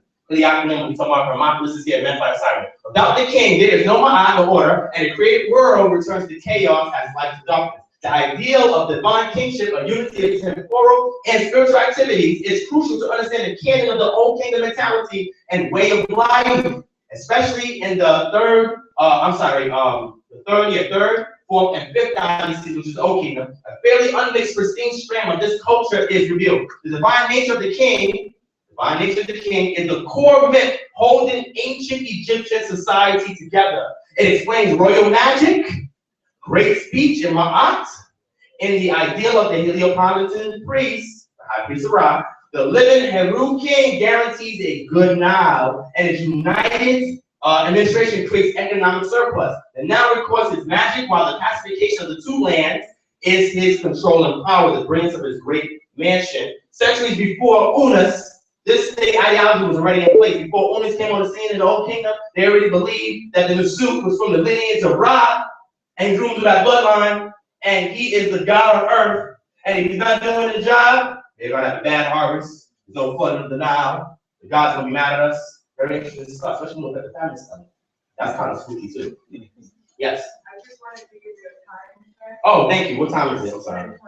Okay, thank you. I'm gonna run through this. All right, what is the son of Re's title? As Papyrus Westphal puts in evidence, the beginning of the fifth dynasty saw major changes in Egyptian religion. The powerful influence of Re made the first pharaoh of the fifth dynasty, which is King Usuka, high priest of Re and begotten by Ra himself. Re had visited the wife of Usera, the high priest of Re. The result was the birth of a divine child. The pyramid of Usuka was built in North Saqqara, close to the northeastern corner of Joseph's enclosure. The main surviving architectural achievement of Pharaoh Usuka, and he's very important, I want you to look that up, was his temple dedicated to Re, the sun god. 6 of the 7 kings of the fifth dynasty, King Unas included, would do the same in the next 80 years. Re became a state god, and Pharaoh, the son of Re. These temples were personal monuments to each king's continued relationship with Re during life and in the afterlife. However, in the royal code, 3 central natural types emerged. On the one hand, the divine king, his residence and magical power to assure a good now, and on the other hand, his father, the creator god Re, father of the gods, the giver of life. And I didn't get a chance to go into it, but if you look into Khufu and his science, it's very spooky stuff that was going on here because it had to do with Re interfacing with the woman to create seed for children. Man, that's very spooky. When you get a chance, Rujajet and Khufu, look into that. Let's move forward. Now, people said, you want to see the primaries of this information that you talked about, divine, all right. There were no big deities properly defined, like we did earlier. And ancient Kemet, can someone please properly decipher the following? Son of Re. We have a pencil duck here, and then we have the sun. When you syntax pencil duck with the sun, you get the possessive of, which means son of Re. When we look at Amenhotep, his early inscription, he says, existing, the son of Ra. His beloved, Amenhotep, god, ruler of Thebes, son of Ra. But that's Hithos, okay? Gebel Barkal Stella, Thutmose III says, son of Ra, and his body, his beloved, lord of every foreign land, Thutmose is beautiful of form. Son of Re. The Nubian rebellion, recorded by inscription of Thutmose II, son of Re, Thutmose, beautiful in appearance, on the Hebrew throne of the living. His father reigned. And his protection of moon, Lord, thrones of the two lands. And his majesty said, as Ray loves me, as my father praises me, the Lord of the gods, Amun, and the Lord of the thrones of the two lands, I will not let their men live. So that means in order for me to do my excursions and for me to bang on other cultures, I had to do it in the name of my God, who's actually my father, who I'm the son of. That sounds kind of spooky, but they believe it. Devon, you got more? Listen, I can't even give you all of this. Coronation, decree, coronation. And we're going to officiate you being king. It says, the king of Upper and Lower Egypt, son of Ray, that Moses. The second, Sema, Stella, on the century right the second. It says, live, flourish, divine of being, two lands, divine of birth, the king of Upper and Lower Egypt, given life by the God who ruled living of being, son of Ray, of his body, his beloved, Lord of the two lands. Now, something's weird there. Why is the suits and all of these stellars? Now, mind you, though, anybody can read the Metronetra. Some of these are the transcriptions, some of these are actual lists. You can actually go to the stellars yourselves, and anybody want it, I can give you a facility that I got from Rutgers University, where a con professor there was able to give you some information. And y'all can read these things for yourself on tape with somebody who actually reads Metronetra and ask them to decipher, what does Son of Ray mean? Is that just some mythological thing? Let's move forward. Can the divine right to rule be proven? Does anybody know what the dream stellar is? Anybody? Dream stellar? The Sphinx, also located in Giza, was written around 2500 BCE, which is approximate, about 700 years before Joseph came to Egypt and 1100 years before Moses' time. Although this curious creature with a human head and body of a lion is crumbling because of wind, humidity, and found among Cairo, it has managed to survive, right? Now, what is this thing about? As a young prince in Egypt, Moses claimed that God, because now he was the illegitimate son. They didn't know if he was supposed to rule or reign. How can you prove that you have the right to rule or reign? A deity. It's only that I have the right. Keep reading. It says, Moses had fallen asleep beside a small portion of the creature, talking about the Sphinx, that protruded above the sand at the time. The god Marcus told Thutmose to clear away the sand from the Sphinx since it was choking the creature. Marcus promised that Thutmose was faithful in this task, he would be rewarded with kingship. Interesting thing, Thutmose was by himself when this occurred. Nobody witnessed this, but he came back and told people, declaring the sand, because I had a dream that God told me that if I do it, I'm the rightful heir to the throne. That sounds really spooky. And this is even after the old kingdom we're talking about. Those of the book is later on. We're talking Middle Kingdom, late Middle Kingdom, going into the 18th, 19th, 19th, etc. Now, I'm getting close to presentation, about 10 more minutes, but veneration of the dead. Because now they're saying that, oh, all that stuff is mythos. Well, if you look at all of this stuff, I think somebody took a good amount of time, effort, and energy to really craft something up that they really didn't even believe. That's interesting. That's really interesting. But what is the veneration of the dead? The veneration of the dead, including one's ancestors, is based on the belief that the dead have a continued existence, and many possess the ability to what? The fortune of the living. Some groups venerate their direct familiar ancestors. Tombs were housing and the hereafter, and so they were carefully constructed and decorated, just as homes for the living were. Mummification was a way to preserve the corpse so that the ka, or soul, of the deceased could return to receive offerings of the things he enjoyed while alive. The mummification was not affordable. A ka statue in the likeness of the deceased was carved for this purpose. The blessed dead were collectively called the Aku, or shining ones. Singular is Ak. The process by which a ka became an Ak was not automatic upon death. Listen to this. This is really spooky, right? It involved a 70-day journey through the Duat, or Anduat, which is underworld, which led to judgment before Wasir, or Set, sorry, Lord of the Dead, where the ka's heart would be weighed on a scale against the feather ma'at. However, if the ka was not properly prepared, this journey could be fraught with dangerous pitfalls. This is why you have all these spells in the Book of the Dead, by day. However, the ka was not properly prepared, this journey could be fraught with dangerous pitfalls and strange demons. Because some of the gods were represented with demons or spirits in the underworld. And some of the earliest religious texts discovered, such as the Papyrus of Benai, commonly known as the Book of the Dead, and the Pyramid texts were actually written as guides to help the deceased successfully navigate the Duat. Why am I going through all of this if I didn't believe that they were ancestors who came before me, who were great beings? Probably when the ancestors died, right? Remember we said that some of the suits who were ruling in the pre-nice period, they could die. They became deified ancestors, and now they can influence the real world. This is why we create offerings to them, because we believe that they exist and they're watching over us. You hear people in the Kemetic community say, I pray to the ancestors. Who are you praying to? It's just high science. Interesting. Those who will become lost in the Duat deliberately trying to avoid judgment became unfortunate. Mutu, the rest was dead. For the few who truly evil hearts, I waited for the gods I met, waited patiently behind, with still judgment seek to consume them. For this reason, ancestor veneration in ancient Egypt was an important rite of remembrance in order to keep the Ka alive in this life as well as in the next. Royals, nobles, and the wealthy made contracts with the local priests to perform prayers and give offerings at their tombs. Why? If there's no such thing as these deified ancestors called gods influencing our lives. Why are you going through all of this hard work to build all these temples and have all these priests? Either you lie to the people or they really believe this. And in return, the priests were allowed to keep a portion of the offerings as payment for services rendered. What they would say in the Kemetic community, oh yeah, they gave offerings, but what the partnership misses that the priests ate the offerings. Yeah. Same thing in our culture too. The priests had to eat some of the offerings well. Am I right?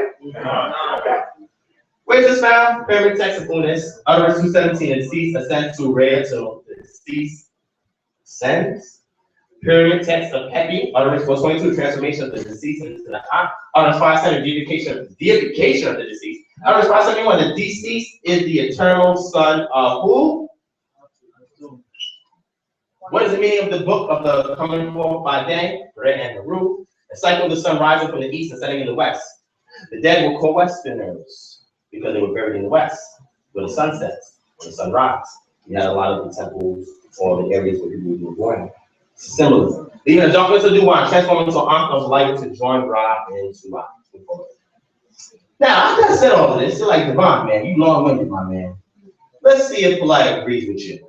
And if Polite does agree with you, what caused him to switch his disposition? Let's take a look at that real quick. Y'all ready? Undoubtedly, people world over have not only experienced who they identify as star beings, not me, but these same beings that have been identified as beings from the stars have obviously encountered more than one culture. And each culture that has an account of these star beings that physically demonstrated for what they were before the people, everyone had their own interpretation of their experience with the same beings. There are accounts. If you go into the Egyptian doctrine thick enough, deep enough, you have what they call the sun folk. Okay, so when you go into like the coffin text and the pyramid text, you have to actually read over 700 chapters. And one thing that you will learn about is what they call sun folk. Beings have encountered several different races and subspecies of those races. And they have their accounts and their recollection of how they identified physical beings that were great before them. And these beings were so great or so advanced in information that they were rendered gods because of how great and how advanced in information they were. Right? That's what my whole presentation was about, my man. Was anybody at the Ali Muhammad debate with Polite? My brother asked him this question. And Polite has a book in his hand. You can go to 2012 stores and order it yourself. It's a book he went on to write a book before every debate. Read the book. Everything he's saying is in his book. If he was to say this and this was the position, I would say cool. But we saw earlier he said there's no gods, right? But he said star beings who were physically great and called gods. Let's see this clip real quick. This is another short clip. So I'm sitting here and every day I'm praying and connected with the ancestors. So I'm sitting here and every day I'm praying and connected with the ancestors. You know, when we talk about extraterrestrials, we're laying claim to who did it, where they come from, why they did it, how it got done. The questions that religion will stop at is where the extraterrestrial doctrine will begin to take us forward. All right, I've asked you this before. Because all religions come And from. I'm going to ask you again. Okay, all religions come from our ancestors experiencing star beings. Oh. So I'm sitting here and every day I'm praying and connected with the ancestors. So the ancestors he's connected and praying to are the star beings who are physically great, considered gods, and they influence civilization. Polite, man, you a genius, yo. You actually summed up my entire presentation. That's what I'm trying to say. But why is Polite saying there's no gods? I mean, just think about it. Why is he saying there's no God, but yet and still he just confirmed everything I just said? You're gonna find out real quick. Does Brother Jonathan agree? Do you think Jonathan agrees? Brother Jonathan on Facebook on January 3rd at 10:37 a.m. It was edited too, right? Because he had to make it politically correct. First, Osiris or Osar was not God. Now remember, you're talking about a Eurocentric idea of God, which is abstract, and that's not in regards to deism. You know what I'm saying? That's not interface with its creation. It's just something that is remote, and man has to try to figure out the deepness of God. But we believe that this guy has actually interface with mankind. So this is what he's talking about. Remember, you got to always get the one definition, define between God. He says, especially if he had a body. Whoa, he's saying Osar has a body? This is what Jonathan is saying. This ain't Jesus, he says. He would have been a deified ancestor. The great ancestor, like Hadjetware. Secondly, all Egyptian deceased became Osiris. So finally, we say on the tomb has been customary since the 4th dynasty. Just to say it's God's tomb, again, he's not defining what God is, when we did not have a word for divinity like God. Okay, let's say deified ancestors, or that's what Netanyahu means, a deified ancestor. These are all the fruits of our monotheistic tendencies. We found the tomb of God. He's saying he found the tomb of God. Because Osar had a body. This is what Jonathan is saying. So I'm not making this stuff up. Sounds spooky though, right? I'm just saying, it sounds spooky. And I respect Jonathan's work, but he just put it out. All right, since I'm running a long time, these are all the books that I have in my library. I had to read over all of them again, so that way I can have a fruitful presentation. This presentation, I didn't really go back over my notes again because I was focusing on tomorrow, which is going to be much better than whatever I do here. But if you go through these books, and I own all of these books, I even have about 6 of them in ebooks if anybody wants it.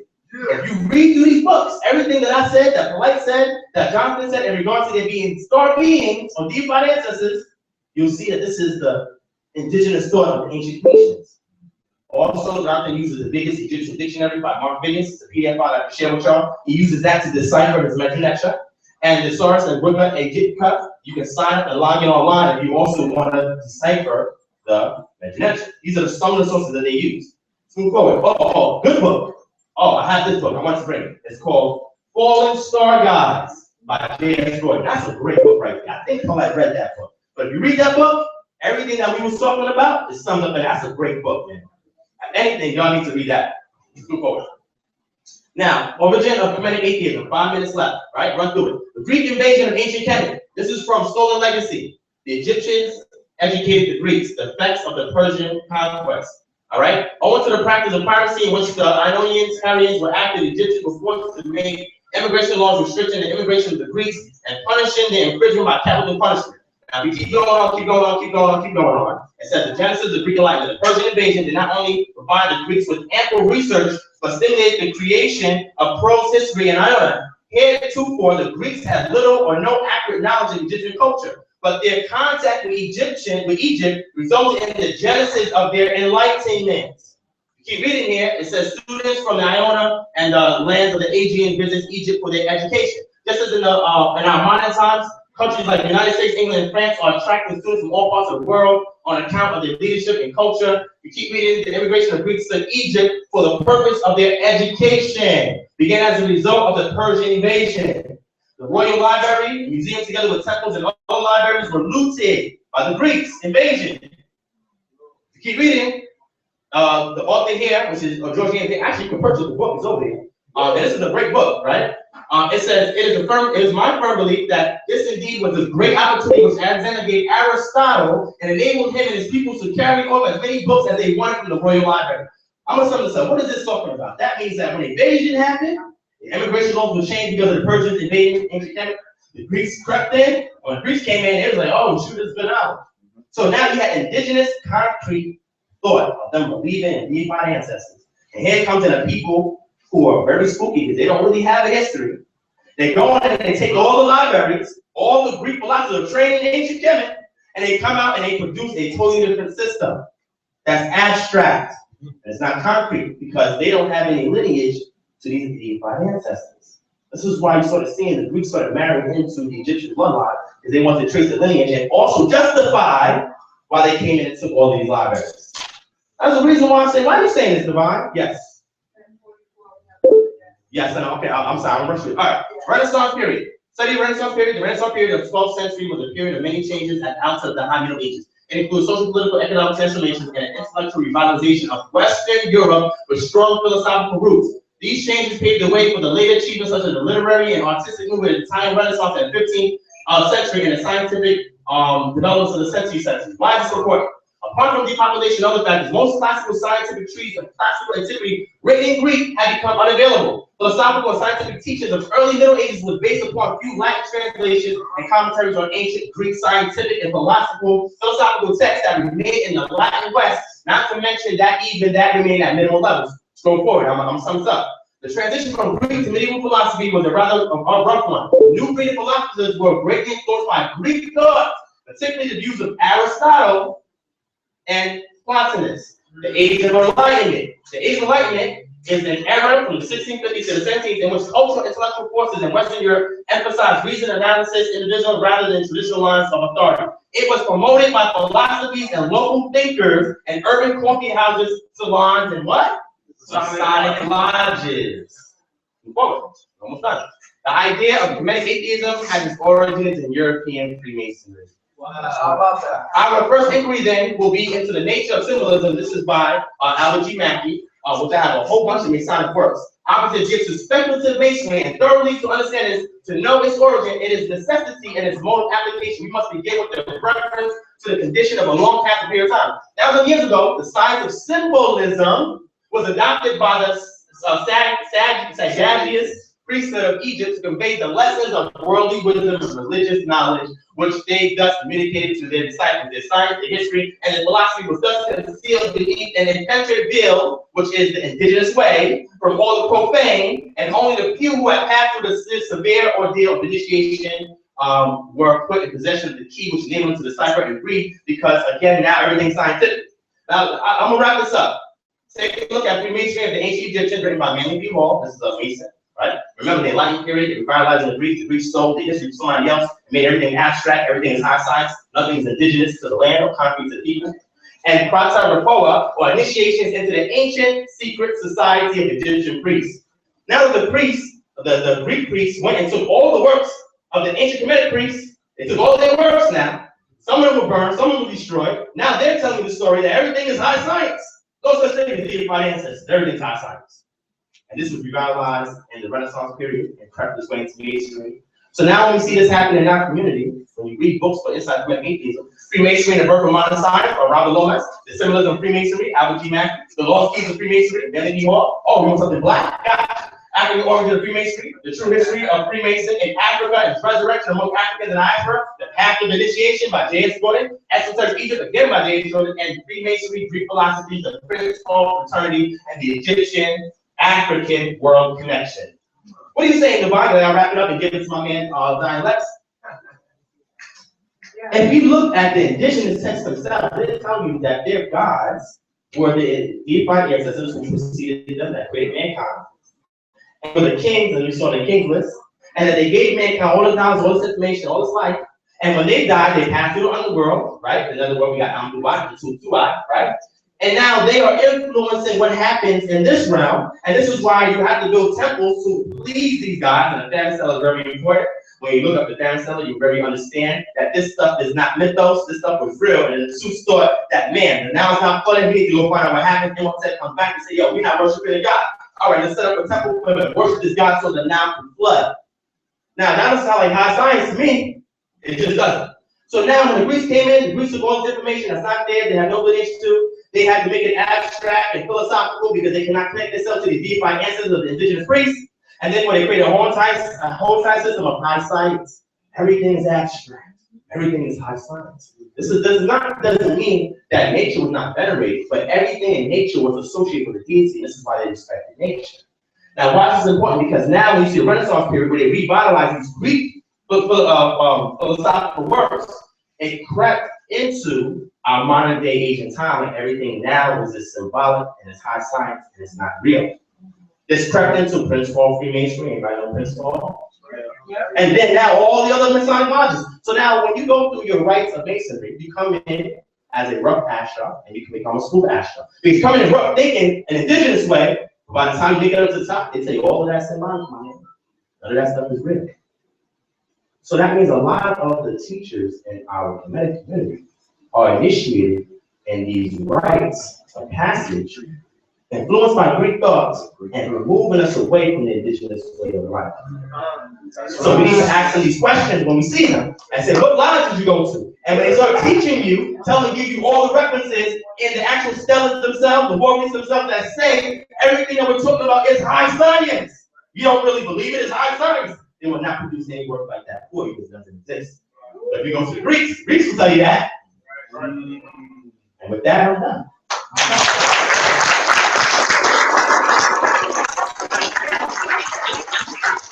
The glory for the divine.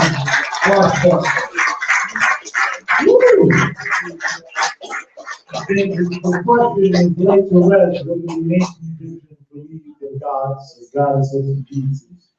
Yeah. So anybody who takes and teaches you there's high science, he's probably amazing, right? So without further ado, let's hear the man who we're here to hear. Yes. Yeah, let's do that. Let's do that. We're gonna take a quick 5 minutes bathroom break, and then we're gonna come here to the middle of the hour. Okay.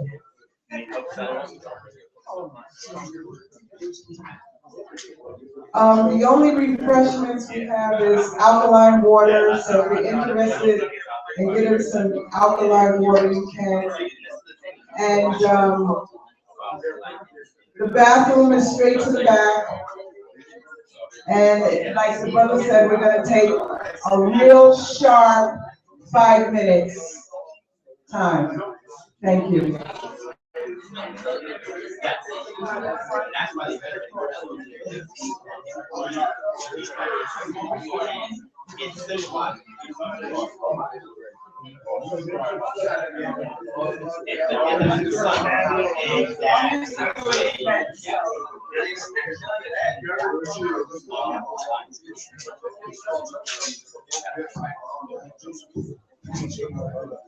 And if you don't know one another, each other, introduce yourself to each other if you don't know each other.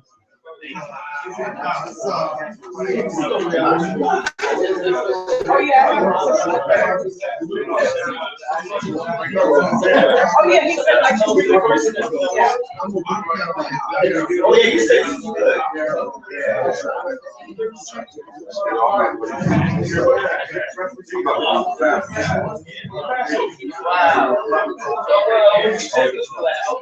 And the books are going to be on sale right here with the author. So make sure you get yourself together and come back to your chairs.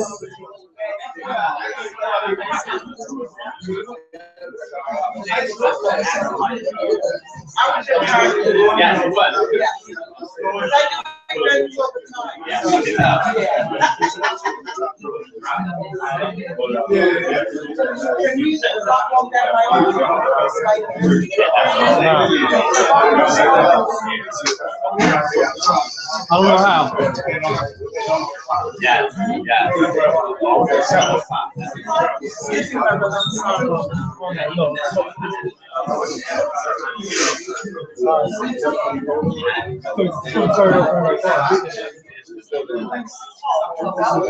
We don't want you to leave. Don't leave.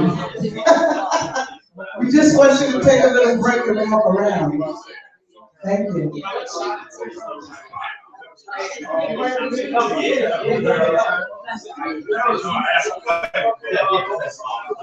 Any questions, man?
How you doing, my son? Everything is well?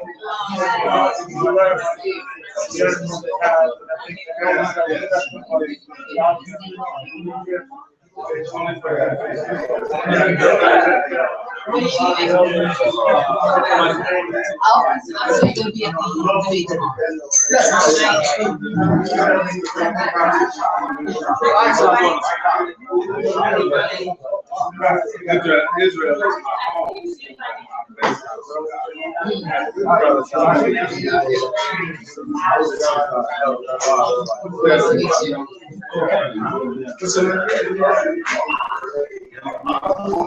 So beautiful. Well, that's your name. I mean, you're beautiful, but your name means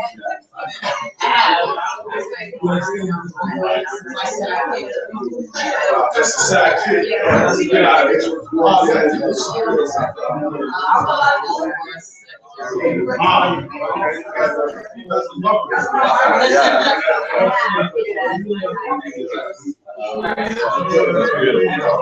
Now, where you are?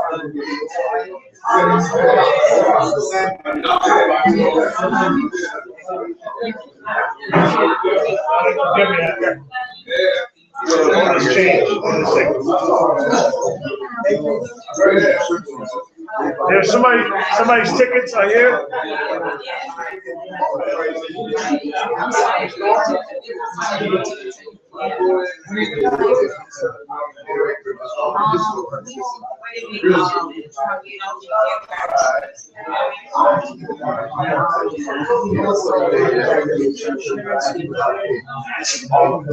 We the home.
Greetings, brothers and sisters. We're going to start up with the program once again. So if you could please make your purchases and have a seat so we can honor this author, this fine author here. I just brought one of the books myself, and give honor and praise to the brother for describing, you know. And make sure before you leave, you purchase one of these books also. That is a direct order. Okay. Yes, sir. He has a few words that he would like to say, but he doesn't want to say it in front of empty chairs and people talking and thing and thing. We'll have a few minutes after the program concludes to, you know, write things if you see something that you like. But because we started in divine timing, you know, we're supposed to start at around 8, we started a little bit late, but we know people have to get ready for tomorrow's event also, so we want to pay respect to the location here, and everything is all good and pleasant. Reverend? Brothers, just grab a seat. We're almost done.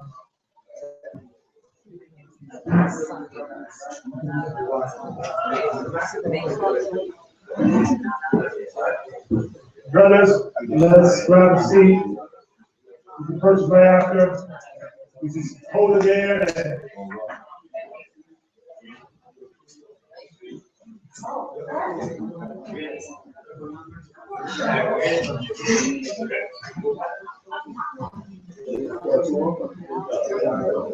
Right, so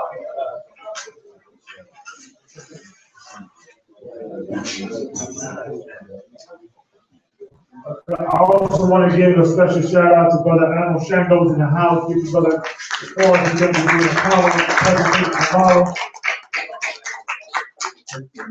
Shout out. All right, without further ado, let's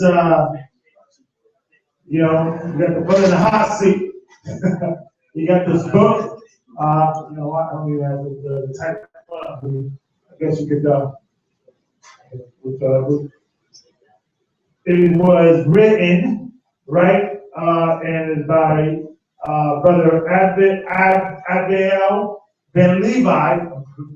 Forgive me, my Hebrew is not so fast. So, let's ask the brother some question about the book. He put some powerful work into it. The brother is very knowledgeable. So, without further ado, Brother Zion Lexx.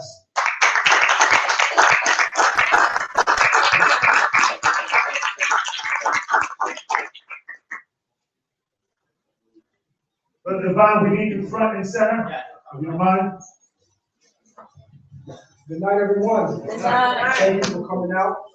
Just want to say happy Kamaso to everybody that's celebrating after the season. I want to say shalom to everyone in the room. I also want to say peace to all of our brothers and sisters who are not being of the Hebrew faith, but we are still united and that we are under the same banner, the red flag.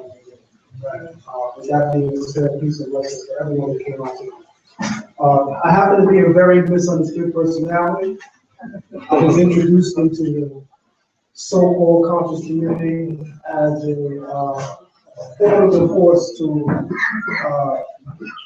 present ideas that would, I guess in a sense, build strength and I guess a strategy to deal with a personality like Black.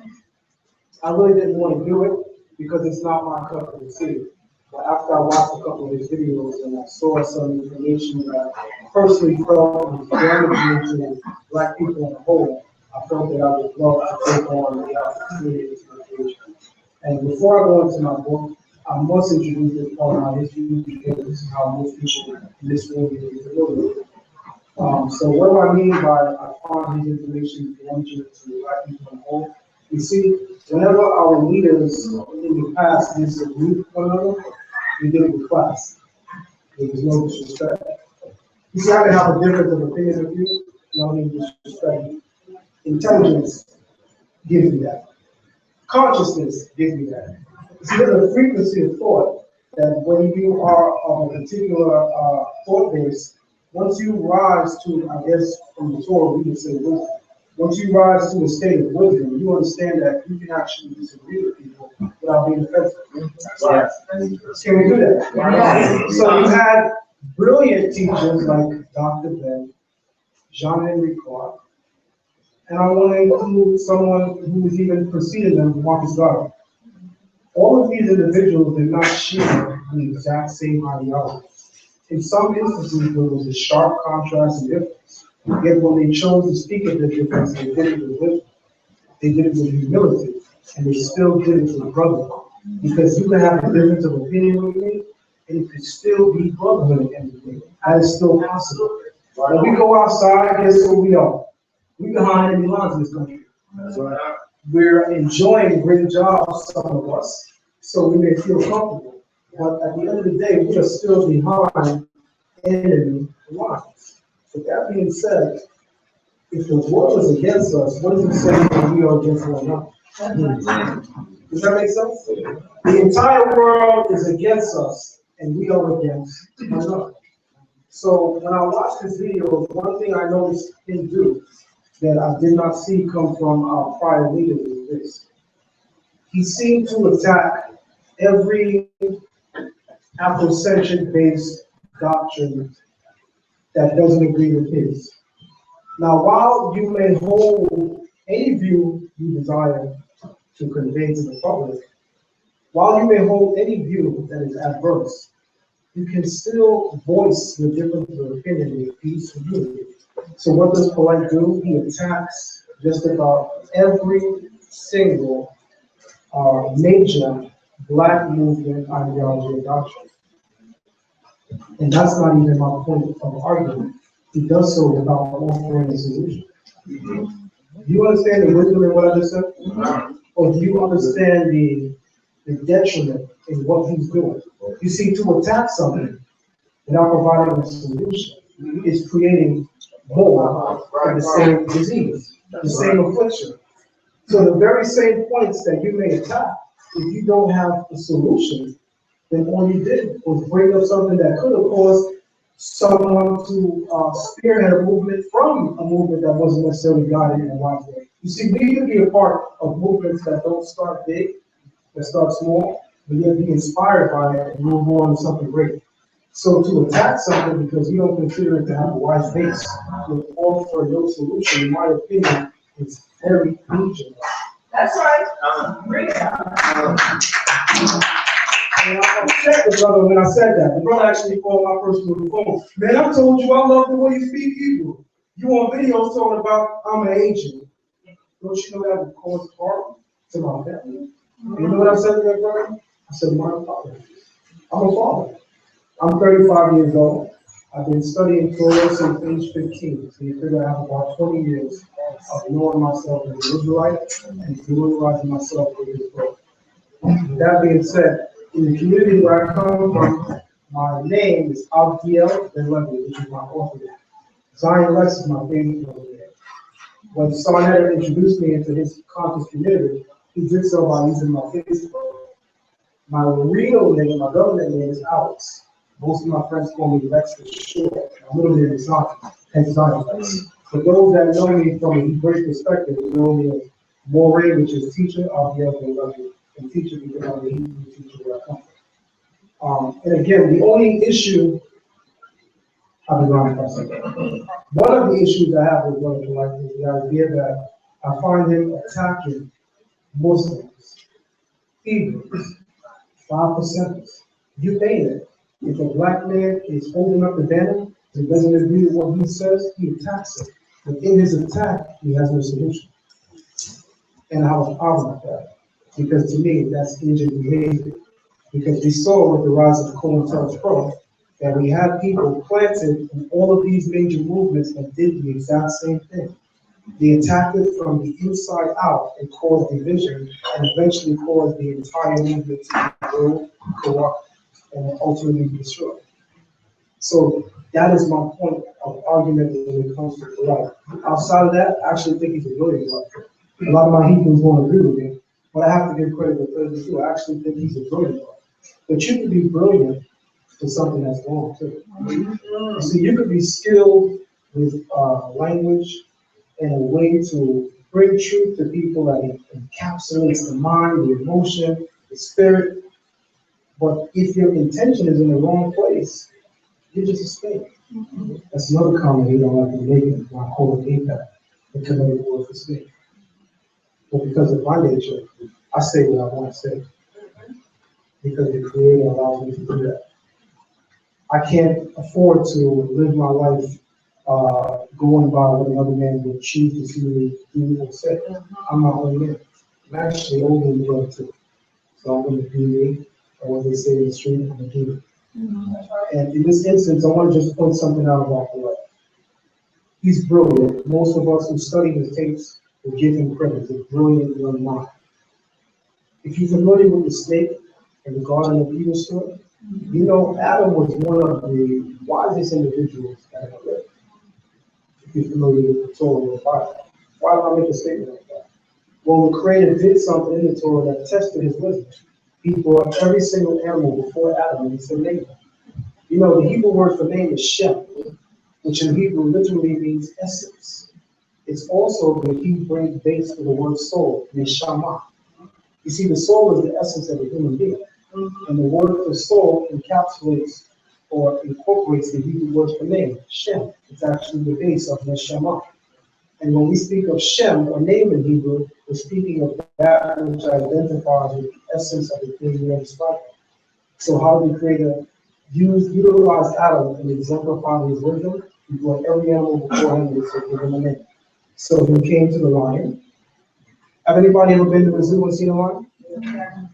You've seen a lion before? Come on, I've been there, right? Yeah. But it was from behind a cage, correct? You ever seen a lion up close and personal? If you have ever, just walk with me for a second. If you have, and this is just, being hypothetical, give me one emotion you think you might experience. Fear? So the Hebrew word for lion is ari, which comes from the Hebrew word yirah, which means fear. So when Adam encountered the lion, he looked at it and studied its essence. He didn't just, look at it for 2 minutes and say, oh, he actually studied it. How do we know that? Because the Hebrew word that is used to describe all the animals coming before him shows a long duration of time. That's when we understand Hebrew grammar syntax. So he actually studied every single animal that was brought before him. And in studying the lion, the main thing that he saw was that the lion has a twofold nature when it comes to fear. He inspires fear and he conquers fear. You see, the lion is not the strongest creature in the animal kingdom. That's right. But you know what makes him the strongest creature in the animal kingdom? That sounds crazy, but I just said that. He's not the strongest creature in the animal kingdom. But you know what makes him the strongest creature? Conquer his fear. That's right. When you conquer fear, that's it. Right. That's it. You see, fear limits your power, your innate power, your spirituality. If I may coin the phrase, fear undresses your spirituality and reveals your physicality. That's right. Fear takes you away from the metaphysical and brings you back to the final physical world. So what we have to do is learn to conquer our fear. There is one fear which is pure and holy, and that's the fear of the Creator of heaven and earth. And that is a natural fear. That is a fear from a son to a father. Just like a son or daughter will fear their mother and father in honor of who they are as life givers, so it is that we give reverence to the Creator in the form of fear, because we understand that that is our Father. So with my background in Hebrew, I said to myself, there are so many facets of Hebraic understanding that I find and I encounter daily in the street that seems to be very off.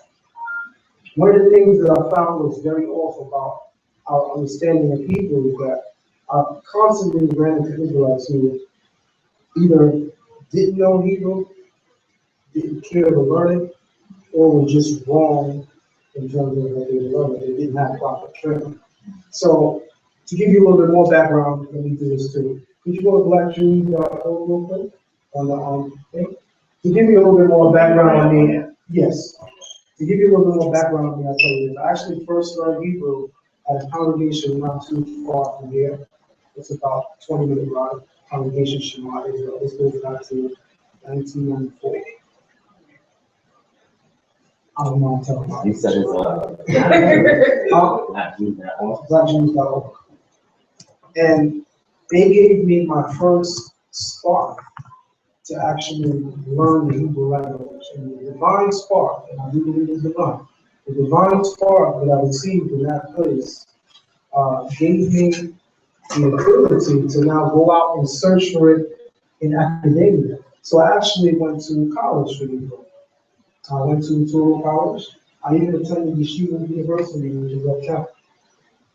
Yeshiva University at one time wanted to publish my book. I sent them a manuscript in 2002. They set up the meeting. They met me, and the meeting was done.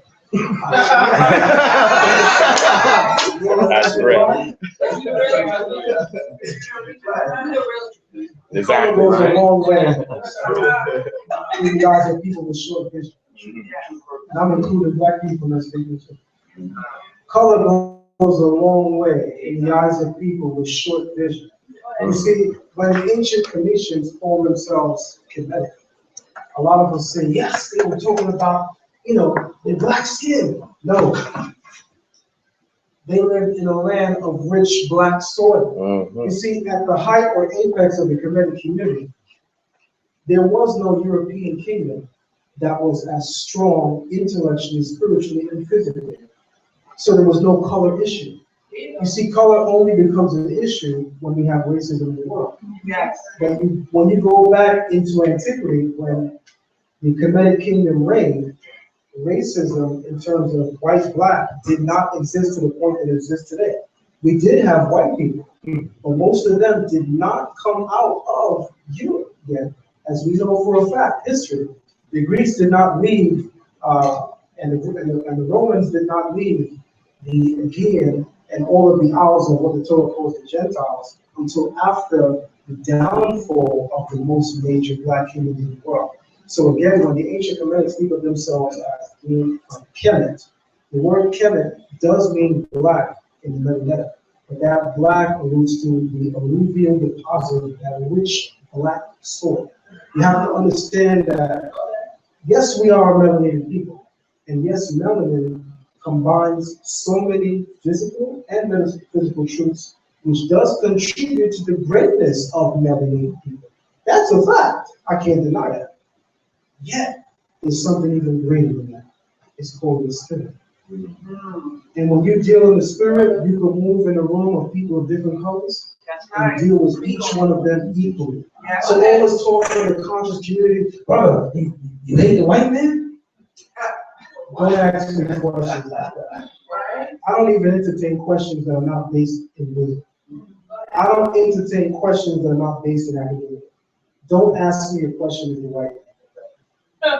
Because I just simply won't entertain that conversation. Because if you haven't risen to that state yet, probably me and you should not be conversating. A bold statement may be even arrogant, but take it as it is. And we shouldn't do that either.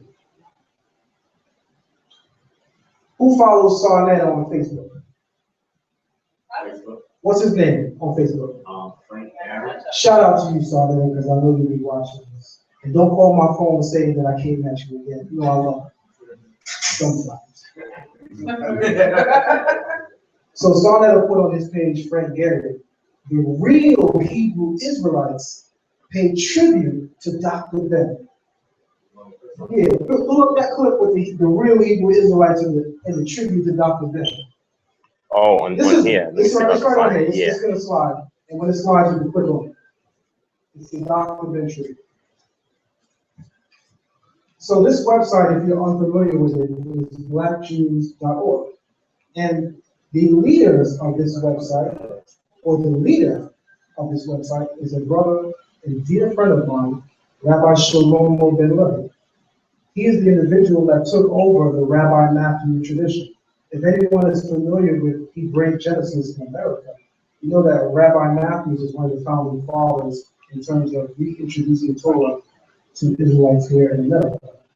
There were a couple of people before him, such as on the side for Cherry, and there were a couple of others who will refrain from moving at this point. Is this what you wanted, Ryan? Yes. You want me to scroll down or leave it on the picture? Just click on the picture real quick. So, if you go to Frank Gary, which is Sarnett, he brings you to this article on his page, and he says the real Hebrew Israelites pay tribute to Dr. Ben. But do you know what he's doing? Insidiously or indirectly, he's trying to take a shot at us. Because he thinks that we have no respect for Dr. Ben. Not knowing that, not only do we have respect for Dr. Ben, but in the year 1977, Dr. Ben accepted an honorary position as one of our faculty members. Wow. And he apparently didn't even read the article. He just saw Dr. Ben and put it up there. Had he read the article, it would have destroyed what he was trying to do. But again, I want to take the time out to say this. So he says the real Hebrew Israelites, right? I'm sorry. You want me to scroll down or leave it on the picture? Leave it on the picture. Gotcha. I'm giving out the website, so if anyone is interested in coming back and read this, it's a beautiful article, by the way. If anyone is interested in reading it, you can always come back. So again, the leader of this website is, again, Rabbi Shlomo Ben Levi, who is a very amazing character and personality in the Israelite community. His father took over the Rabbi Matthew's tradition, hence why Sarnett took a shot and said the real Hebrew Israelites. Scroll up real quick again, brother, to another thing I want to show you. Part of the article. Scroll down.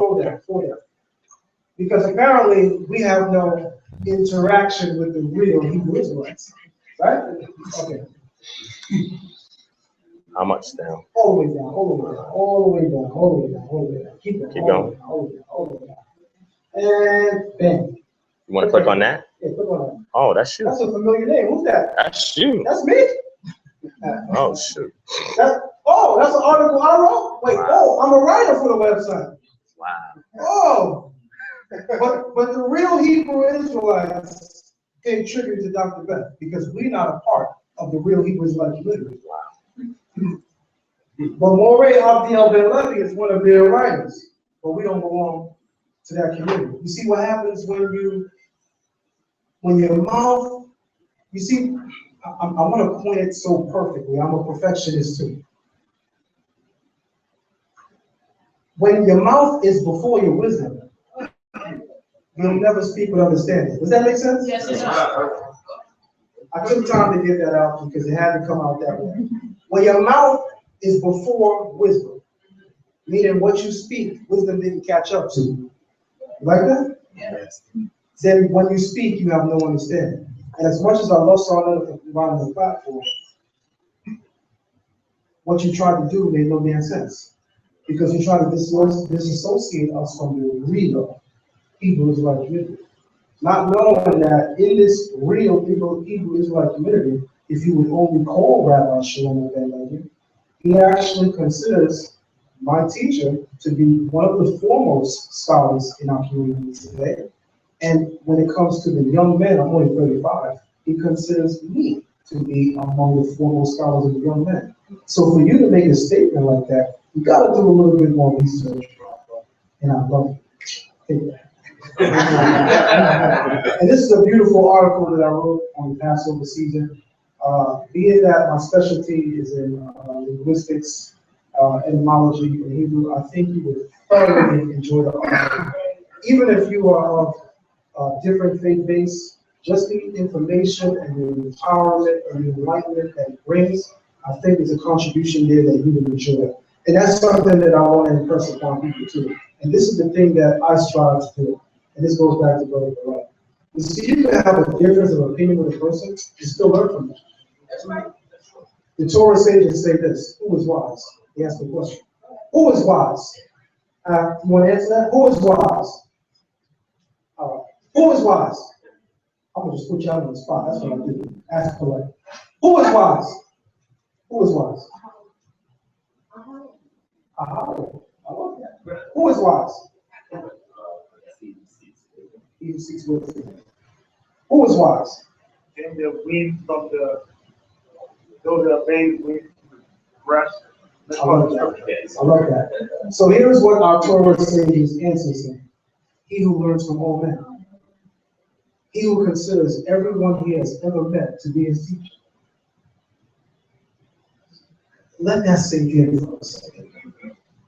When you consider every person you've ever met in your life, you know every person you meet, you don't agree with. Some of them, listen, I'm not the biggest guy, but I don't meet some people like out here. But you know what? I learned from them. You know what I learned? I learned that brute strength does not equate intelligence. I learned that overpowering a person physically says nothing about your spiritual contribution. I learned from my younger days of running and ripping the streets and living a life that was so contrary to what I was genuinely seeking in my life. I learned that ultimately the only thing that counts in life is not how much you learn, but what you do with what you learn. That's right. That's right. Right? Yes.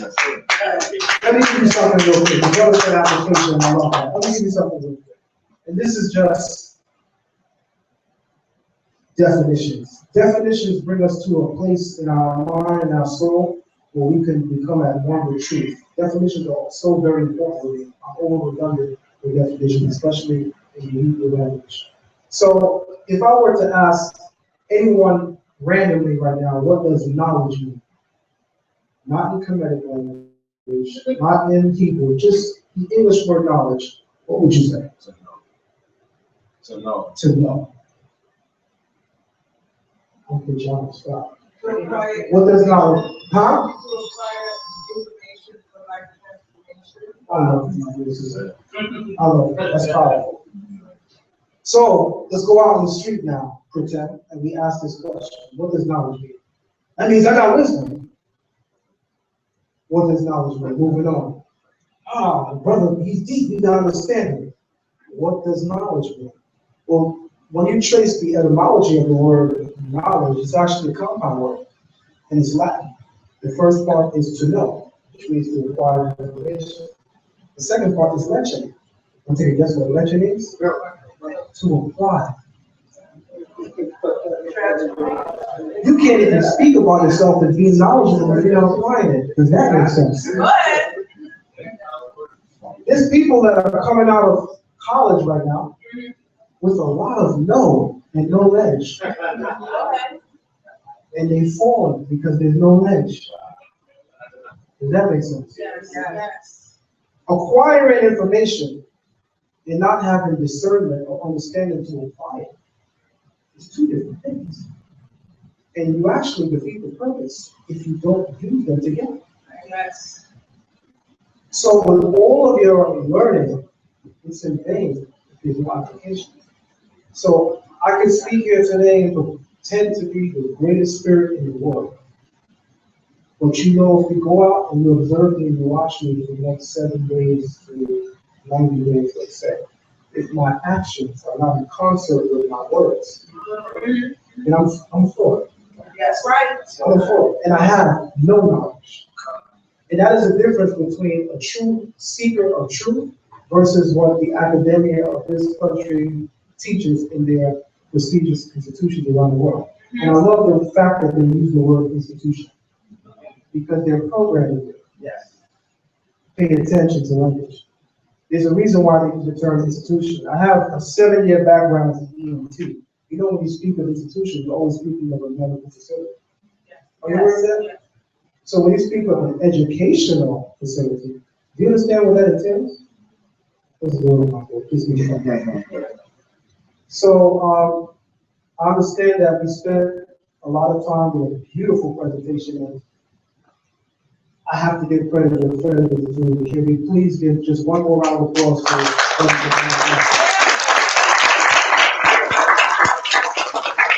and the reason why I want to do that in this instance is not to be fake or cliche, but to be real, genuine, raw, and spontaneous as well. That was really spontaneous. Don't plan this happen. Sometimes it works, sometimes it doesn't, but you know what is there. With that being said, when you have two great minds, consider myself a quasi-great mind. I'm somewhere there. It's called as a great mind. When you have two great minds, and you have people that envy that, you know what they do? They work to create the core division. So what has happened and played out in the conscious community from the time that I met this brother, they said, Devon Prospect is a real scholar in the Hebrew community. Devon Prospect, that's the brother that should have been dating. Why is Zion Lexx speaking? And I sit there in the background and I play with my feelings, because I know good and damn well that everybody speaking that is trying to do something that me and this brother are so much above me. Yeah. You know, you see, we actually live what we say. You understand what that means? You could not like Torah, you could not like Bible, you could not believe in it, but you gotta respect people who are in concert with the things that their mouth speak. Right. There's a beautiful orchestra and symphony created when your actions coincide with your words. And we have that rhythm. We got that frequency. Shit, we dancing. You understand? Power. Which is why we speak of the creator, El, or Elohim, and it means power and energy. And when we say Elohim in the plural, that becomes immeasurable, intangible energy. I just want to give you a time to, Yes. because you have to be very right. Yeah. Overscheduled and everything, but no disrespect, I just wanted to. Oh, yeah, no problem. You got it. All right, so with that being said, I'm going to make sure that I curtail anything that I can do and try to get to the main points and highlights. So when we speak of our creator as El, El literally means power. And when we speak of Elohim, we are talking about a power that cannot be contained or measured. You might say, what's the difference? In some places, it says that he created his head. And in some places, it says that he created his everything. And then we talked about that world nature, right? So, in the secular world, there's a concept known as Mother Nature, which basically is all of the inherent forces in creation void of a Godhead. obtaining a female principle governing the universe, or the universal structure. The Western thought gives it the term Mother Nature. So here's the question of the day. Is that in concert with Hebraic thought? In Hebraic thought, is the term nature equated at all with the term God? This question was posed recently by Brother Polite in your video. We just didn't get to that part. In the video, Brother Polite tried to put my dear brother Elder Gabar on a stand. And Elder Gabar held his ground and held it down firm. And I even called in to start trouble because that's what I feel when Polite's in the video. So I called in before Elder Gabar was finished scraping him up. I wanted some too.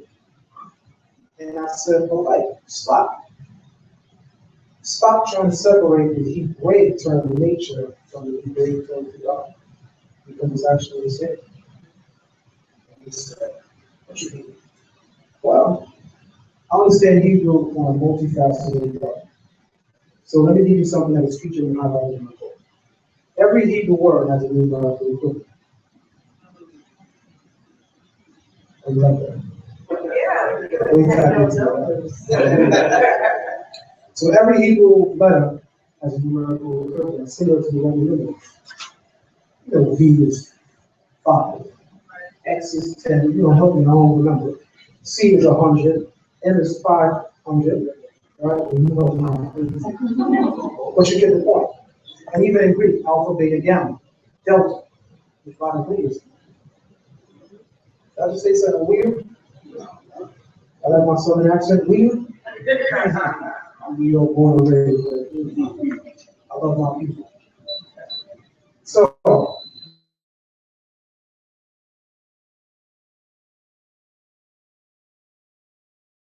the word, okay, alpha, beta, gamma, delta, that in order comes from Hebrew, because Hebrew we have aleph, bet, gimel, dal, or A, B, G, D. So if you were, you know, if you didn't know where language stemmed from, especially Western language, it might be up for debate where all language comes from. When I say might, outside of our circle, we did the math on where language comes from, and we're waiting for other people to catch up. I know it's fault. Sometimes we make those statements. Challenge. We did the math. And from our perspective, all the languages in the world can be traced back to you. I said, well, you got to be kidding. That is the oldest language. Says who? You better come to that debate tomorrow, the Exodus of War. That is older than what? Okay, so everybody in the Kemetic community goes by what modern archaeologists say, right? But this is what the archaeological record says about language. Who has the oldest language on the face of the earth? Divine prospect? Because I don't want to be seen as cheap. Who has the oldest language? According to archaeology, Sumerian. I didn't have to do that, but I did it because I don't want people to say I'm intelligent. So according to the archaeologist, and he's very objective, he's respected as such. That's why I particularly asked him. So according to archaeology, Sumeria has the oldest form of written language. And guess what? They have a proto Sumerian pictographic language. And you know where that comes from? Who knows where the Jordan Valley is? That's in the land of Israel. The proto-cuneiform writing, which precedes what modern archaeology says as far as Sumer or Mesopotamia having the oldest, that which preceded them originates in the Jordan Valley. They call it what? Phoenician? Even before that, way before Phoenician, Proto-Semitic. It's what was found in the caves, the mining caves in the Sinai Peninsula. That is what precedes cuneiform. You have a question? Yeah. Yes. It's my understanding that Sanskrit, does that derive from you? Well, I'll give you this. In the Sanskrit culture, who was venerated most? And who is the divine feminine? Matter of fact, that's too easy. Who's the divine masculine? Brahma. Divine Prospect said that unto the sons of the concubines, Abraham gave gifts, and he sent them to the east. Abraham in Hebrew is Abraham. Braham.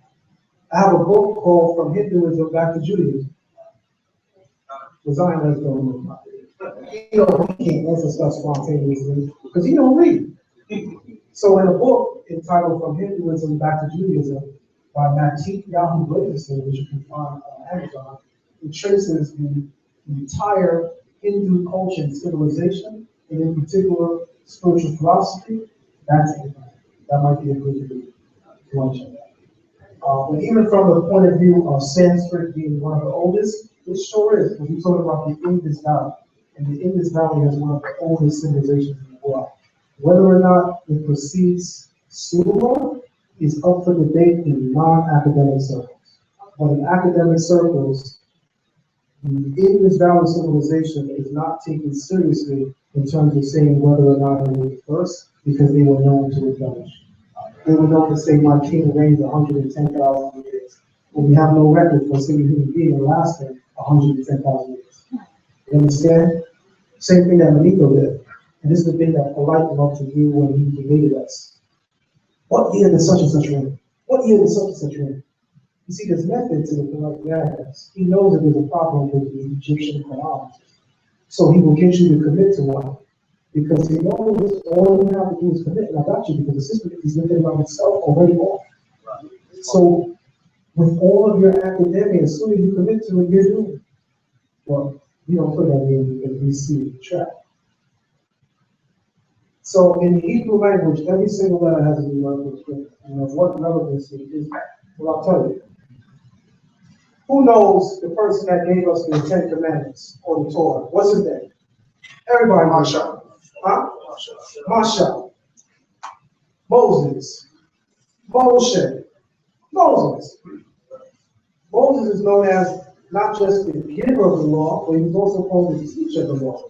Because I believe it's Malachi that says, Zachor et Yoni, Zachor et Torah Moshe Abdi. Remember the law of Moses, my servant. That's one of the last sentences in the book of Malachi as the Old Testament closes and always to live. Remember the Torah of Moshe, my servant. Zachor et Torah Moshe Abdi, right? Okay. So that means Moses is our teacher. Also, you know how we say Moses our teacher in Hebrew? Moshe Rabbeinu. Moshe is numerically equivalent to 345 because the letter Mem is numerically equivalent to 40. Hey is 5, Shin is 300, so 345. Rabbeinu is 268. 268 plus 345 is 613. Well, Moses, our teacher, gave us what? 613 on the Torah. But in case you thought that Moses was alone, who did the Creator send with Moses? With Aharon. And so when you say Moshe, with Aharon in Hebrew, with Aharon is also 268. So Moshe with Aharon is 613. But that ain't right. That ain't right. That's a coincidence, right? I got something for you. Y'all Hebrew Israelites are spooked out. Y'all go to Deuteronomy 28, and y'all say that these ships that the Lord sent y'all on is a sign that every black person is an Israelite. This got to be the most spooked out book. We'll come to our UFO conference next month.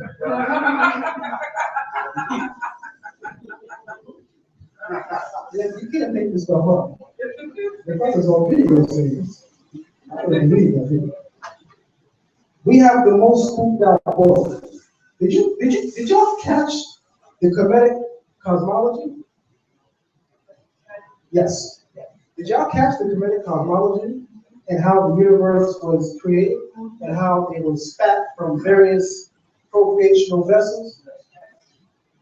Well, Genesis 1 is crazy. Oh, let me have fun real quick. And this is how I'm going to close out. I'm going to close out with Genesis chapter 1, and I'm going to close out with Deuteronomy chapter 28, verse 45. For the rest, please come tomorrow, and I'm going all the way. So Genesis chapter 1 is spooky, but the creation of the world from a commanded point of view, as far as it being spat forth from divine semen, and the gods having divine sex, is not.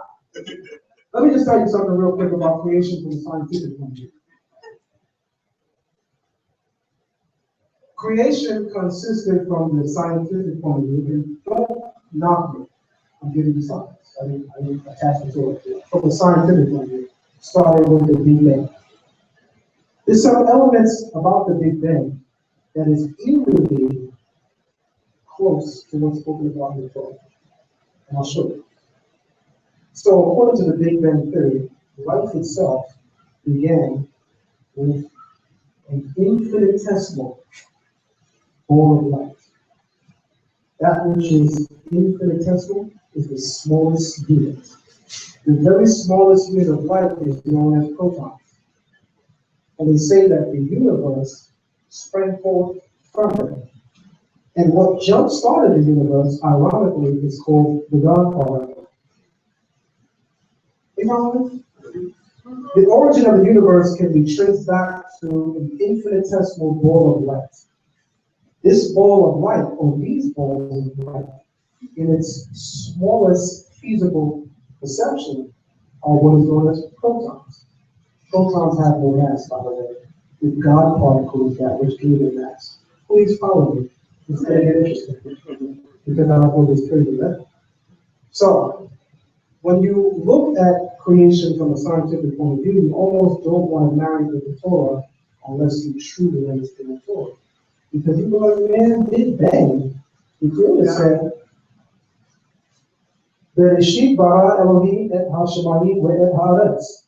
Ve'et haaretz hayta tohu va'ohu. Ve'choshet al panai tehum ve'ruach Elohim merakefet al panai hamayim. Vayomer Elohim yehi or v'yehi or. And God said, light be light. According to the Torah, creation began with light. Ain't it the same thing science said? Let's see what else matches up. Science says that which gave the photon its mass is called the God particle. That which gave the photons its mass is called the God particle. Don't take my word for it. Check it out. According to the Big Bang theory. The word God in Hebrew is Elohim.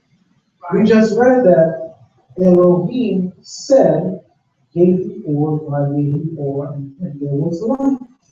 But he said, Elohim, God, said, Vayomer, gave the or by the or. Light be light.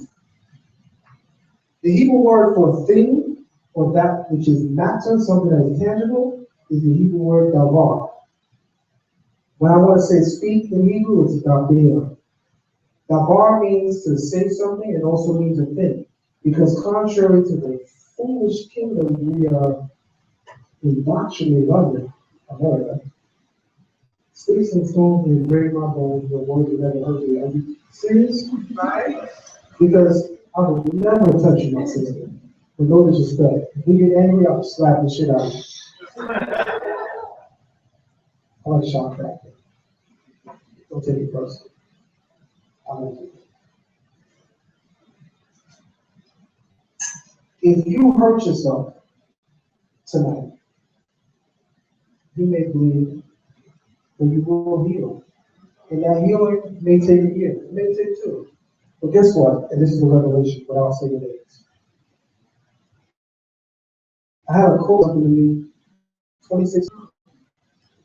I'm 35. So check out the number. It is still pains to the thing. And I have no physical scar. But with you, internally. Words are more powerful than anything tangible. Because the energy contained in the word is that which produces the tangible pain. So when the Creator said, Yehi or, Vayehi or, he spoke light into existence. The Hebrew word for speaking something into existence also means to create shape and form. So science caught up with that. They call it semantics. The science of how sound produces shape and form. But the Torah is crazy and spookish because Geb and Net sat down and And y'all still buying the new CDs? I don't know how. Very interesting. But because I'm pressing for time and I wanted to have more fun, I'll end out with Deuteronomy chapter 28, verse 49. This is very powerful. Who here is a Hebrew Israelite? Raise your hand. You're going to learn this. Who here is not a Hebrew Israelite? Well, what do you mean by That's a great question. that? Yeah, because, I might not necessarily. Those who subscribe to, and I like your word, the persuasion. I pay attention. So, man, what does the brother mean by those who subscribe to the Hebrew persuasion? You know, since being here, I heard him say it a couple of times, and I couldn't quite get it. It started to make sense. And there goes that thing again, hearing the adverse opinion is still being ready to accept it and embrace it. God could just wrote them off as being somebody who's fronting and, trying to indulge themselves. Or I could do what I did, research and pay you money. And it's powerful what you said. So without you taking too much of the time, I'll say this. Those who subscribe to the persuasion of being a Hebrew Israelite do so on the basis that Hebrew Israelites, according to Deuteronomy 28, verse 68, are a people who will be placed on ships, sent to a kingdom that they know their forefathers have never been to. So people whose language they will not understand, and shall be shackled and afflicted 400 plus years. If you ask me, there's no other people on the face of the earth that can hold that ID card. That's why we subscribe to that revelation. So with that being said, we talked about numerical equivalencies in Hebrew. In Deuteronomy chapter 28, verse 49, it says that a nation as swift as the eagle flies, whose language you will not understand, will come and take you. The phrase in Hebrew, a nation whose language you will not understand, is numerically equivalent to 1227. You want to know what that's equivalent to in Hebrew? Sekar, Ha'avadim, Hatrans, Atlantic. The translation. Oh, wow. I think it's something we can take.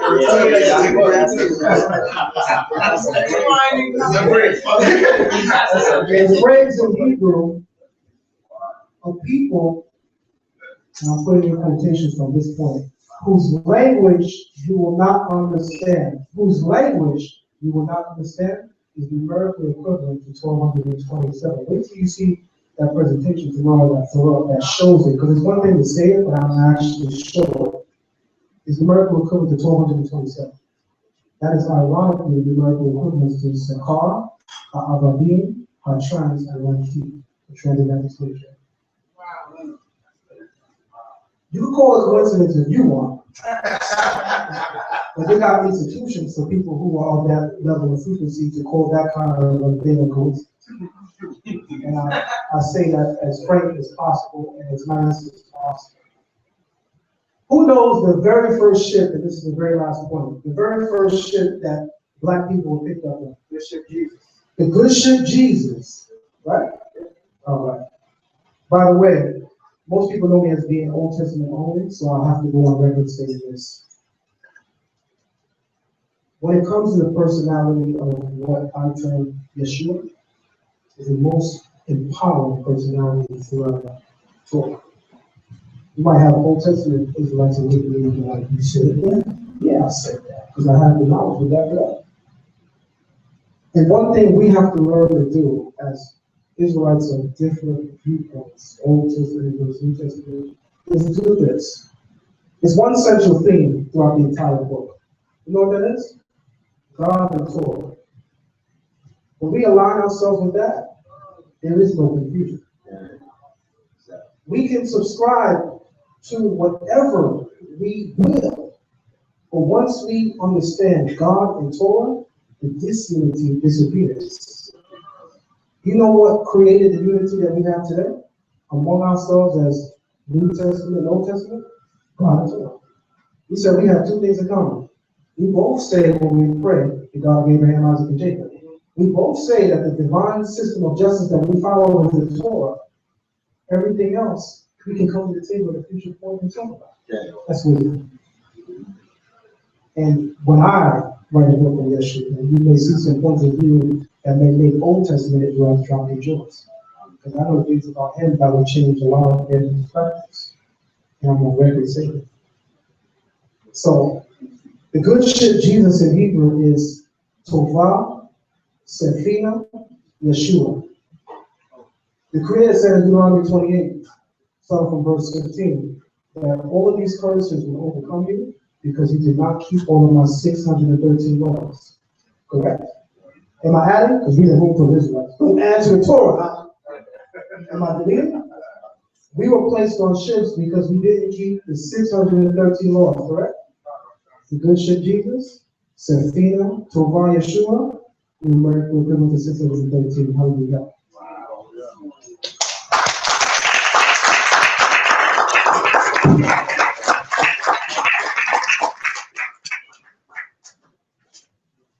And there's a lot more in this book.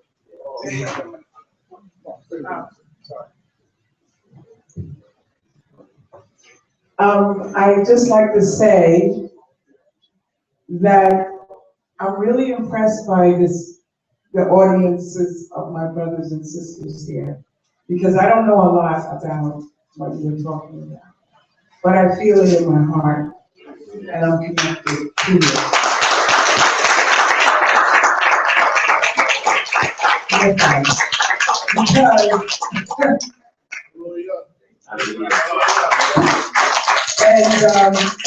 It has inspired me to learn more, because you're dealing with anciency, and that's what I'm from, the ancient order. So I thank you, my brother. I'll be in the house tomorrow because I was invited out. I'm praying because for me, I can go anywhere where truth resides. I don't have to be Muslim, I don't have to be Islamic, I don't have to be Rasta. You just have to be spirit and recognize spirit. That's what I am. That's what I represent.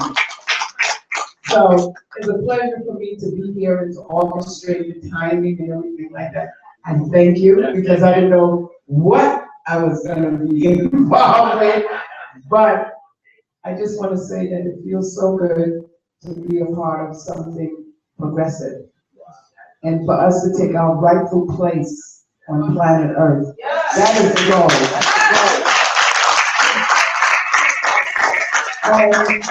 I would like to say Shalom Aleichem. And thank you once again, my brother, and please support this brother. And I bought the book. I told my brethren he must buy the book. He bought it, you know. There's the sisters that need actual, you know, don't feel no way, brethren. We love you too. But I am moved by my people. Thank you for embracing me also. Yes, and also we want to give thanks to Nicholas Brooklyn for allowing this platform, to Joel, to Trevor, and to Monique. And tomorrow I will be there with crystals. I work with crystals based on your, you know, Naphtali and, you know, the whole 12 tribe of Israel vibrations. I'll be there with my wares, so I hope you will come and support my table as well. Thank you. So before you go, I just wanted to say this. I was definitely going to acknowledge Nicholas Bookstore for providing a platform for myself and the Divine Prospect. I wanted to extend a greeting to him a second time for me to him, because he came over from Atlanta, you know, and he didn't have to come early today to do this to help me to, you know, jumpstart what we were doing to contribute. Our brother Nasir Ashuga, who's also in Atlanta, he won't be here till tomorrow. But the brother reached out to me and said, "Oh, I heard you have a book out and come out and do it." So I wanted to give that credit and respect. I also want to give respect to our brother Elder Devon.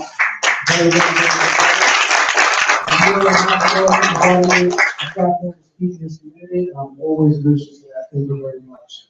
I want to give respect to my brother Shalomo from KOI. What about you? I also want to give respect to our sister Tina, all the way from Houston. My brother Chef in the back, I see you. Big respect. So all of our folks here, I don't know any of you personally, but you came out to endorse an event that had my name attached to it. And I don't want to get too sentimental, and I don't want to get fake, because I don't do that. But what I want to do is extend my genuine and honorable thanks to you for coming out and giving me the opportunity to be heard. Thank you very much.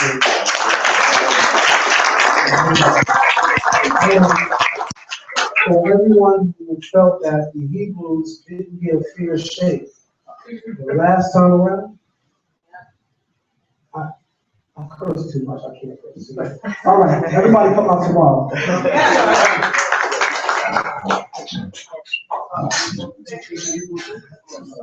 Hey, we're gonna set that up. Don't take me out.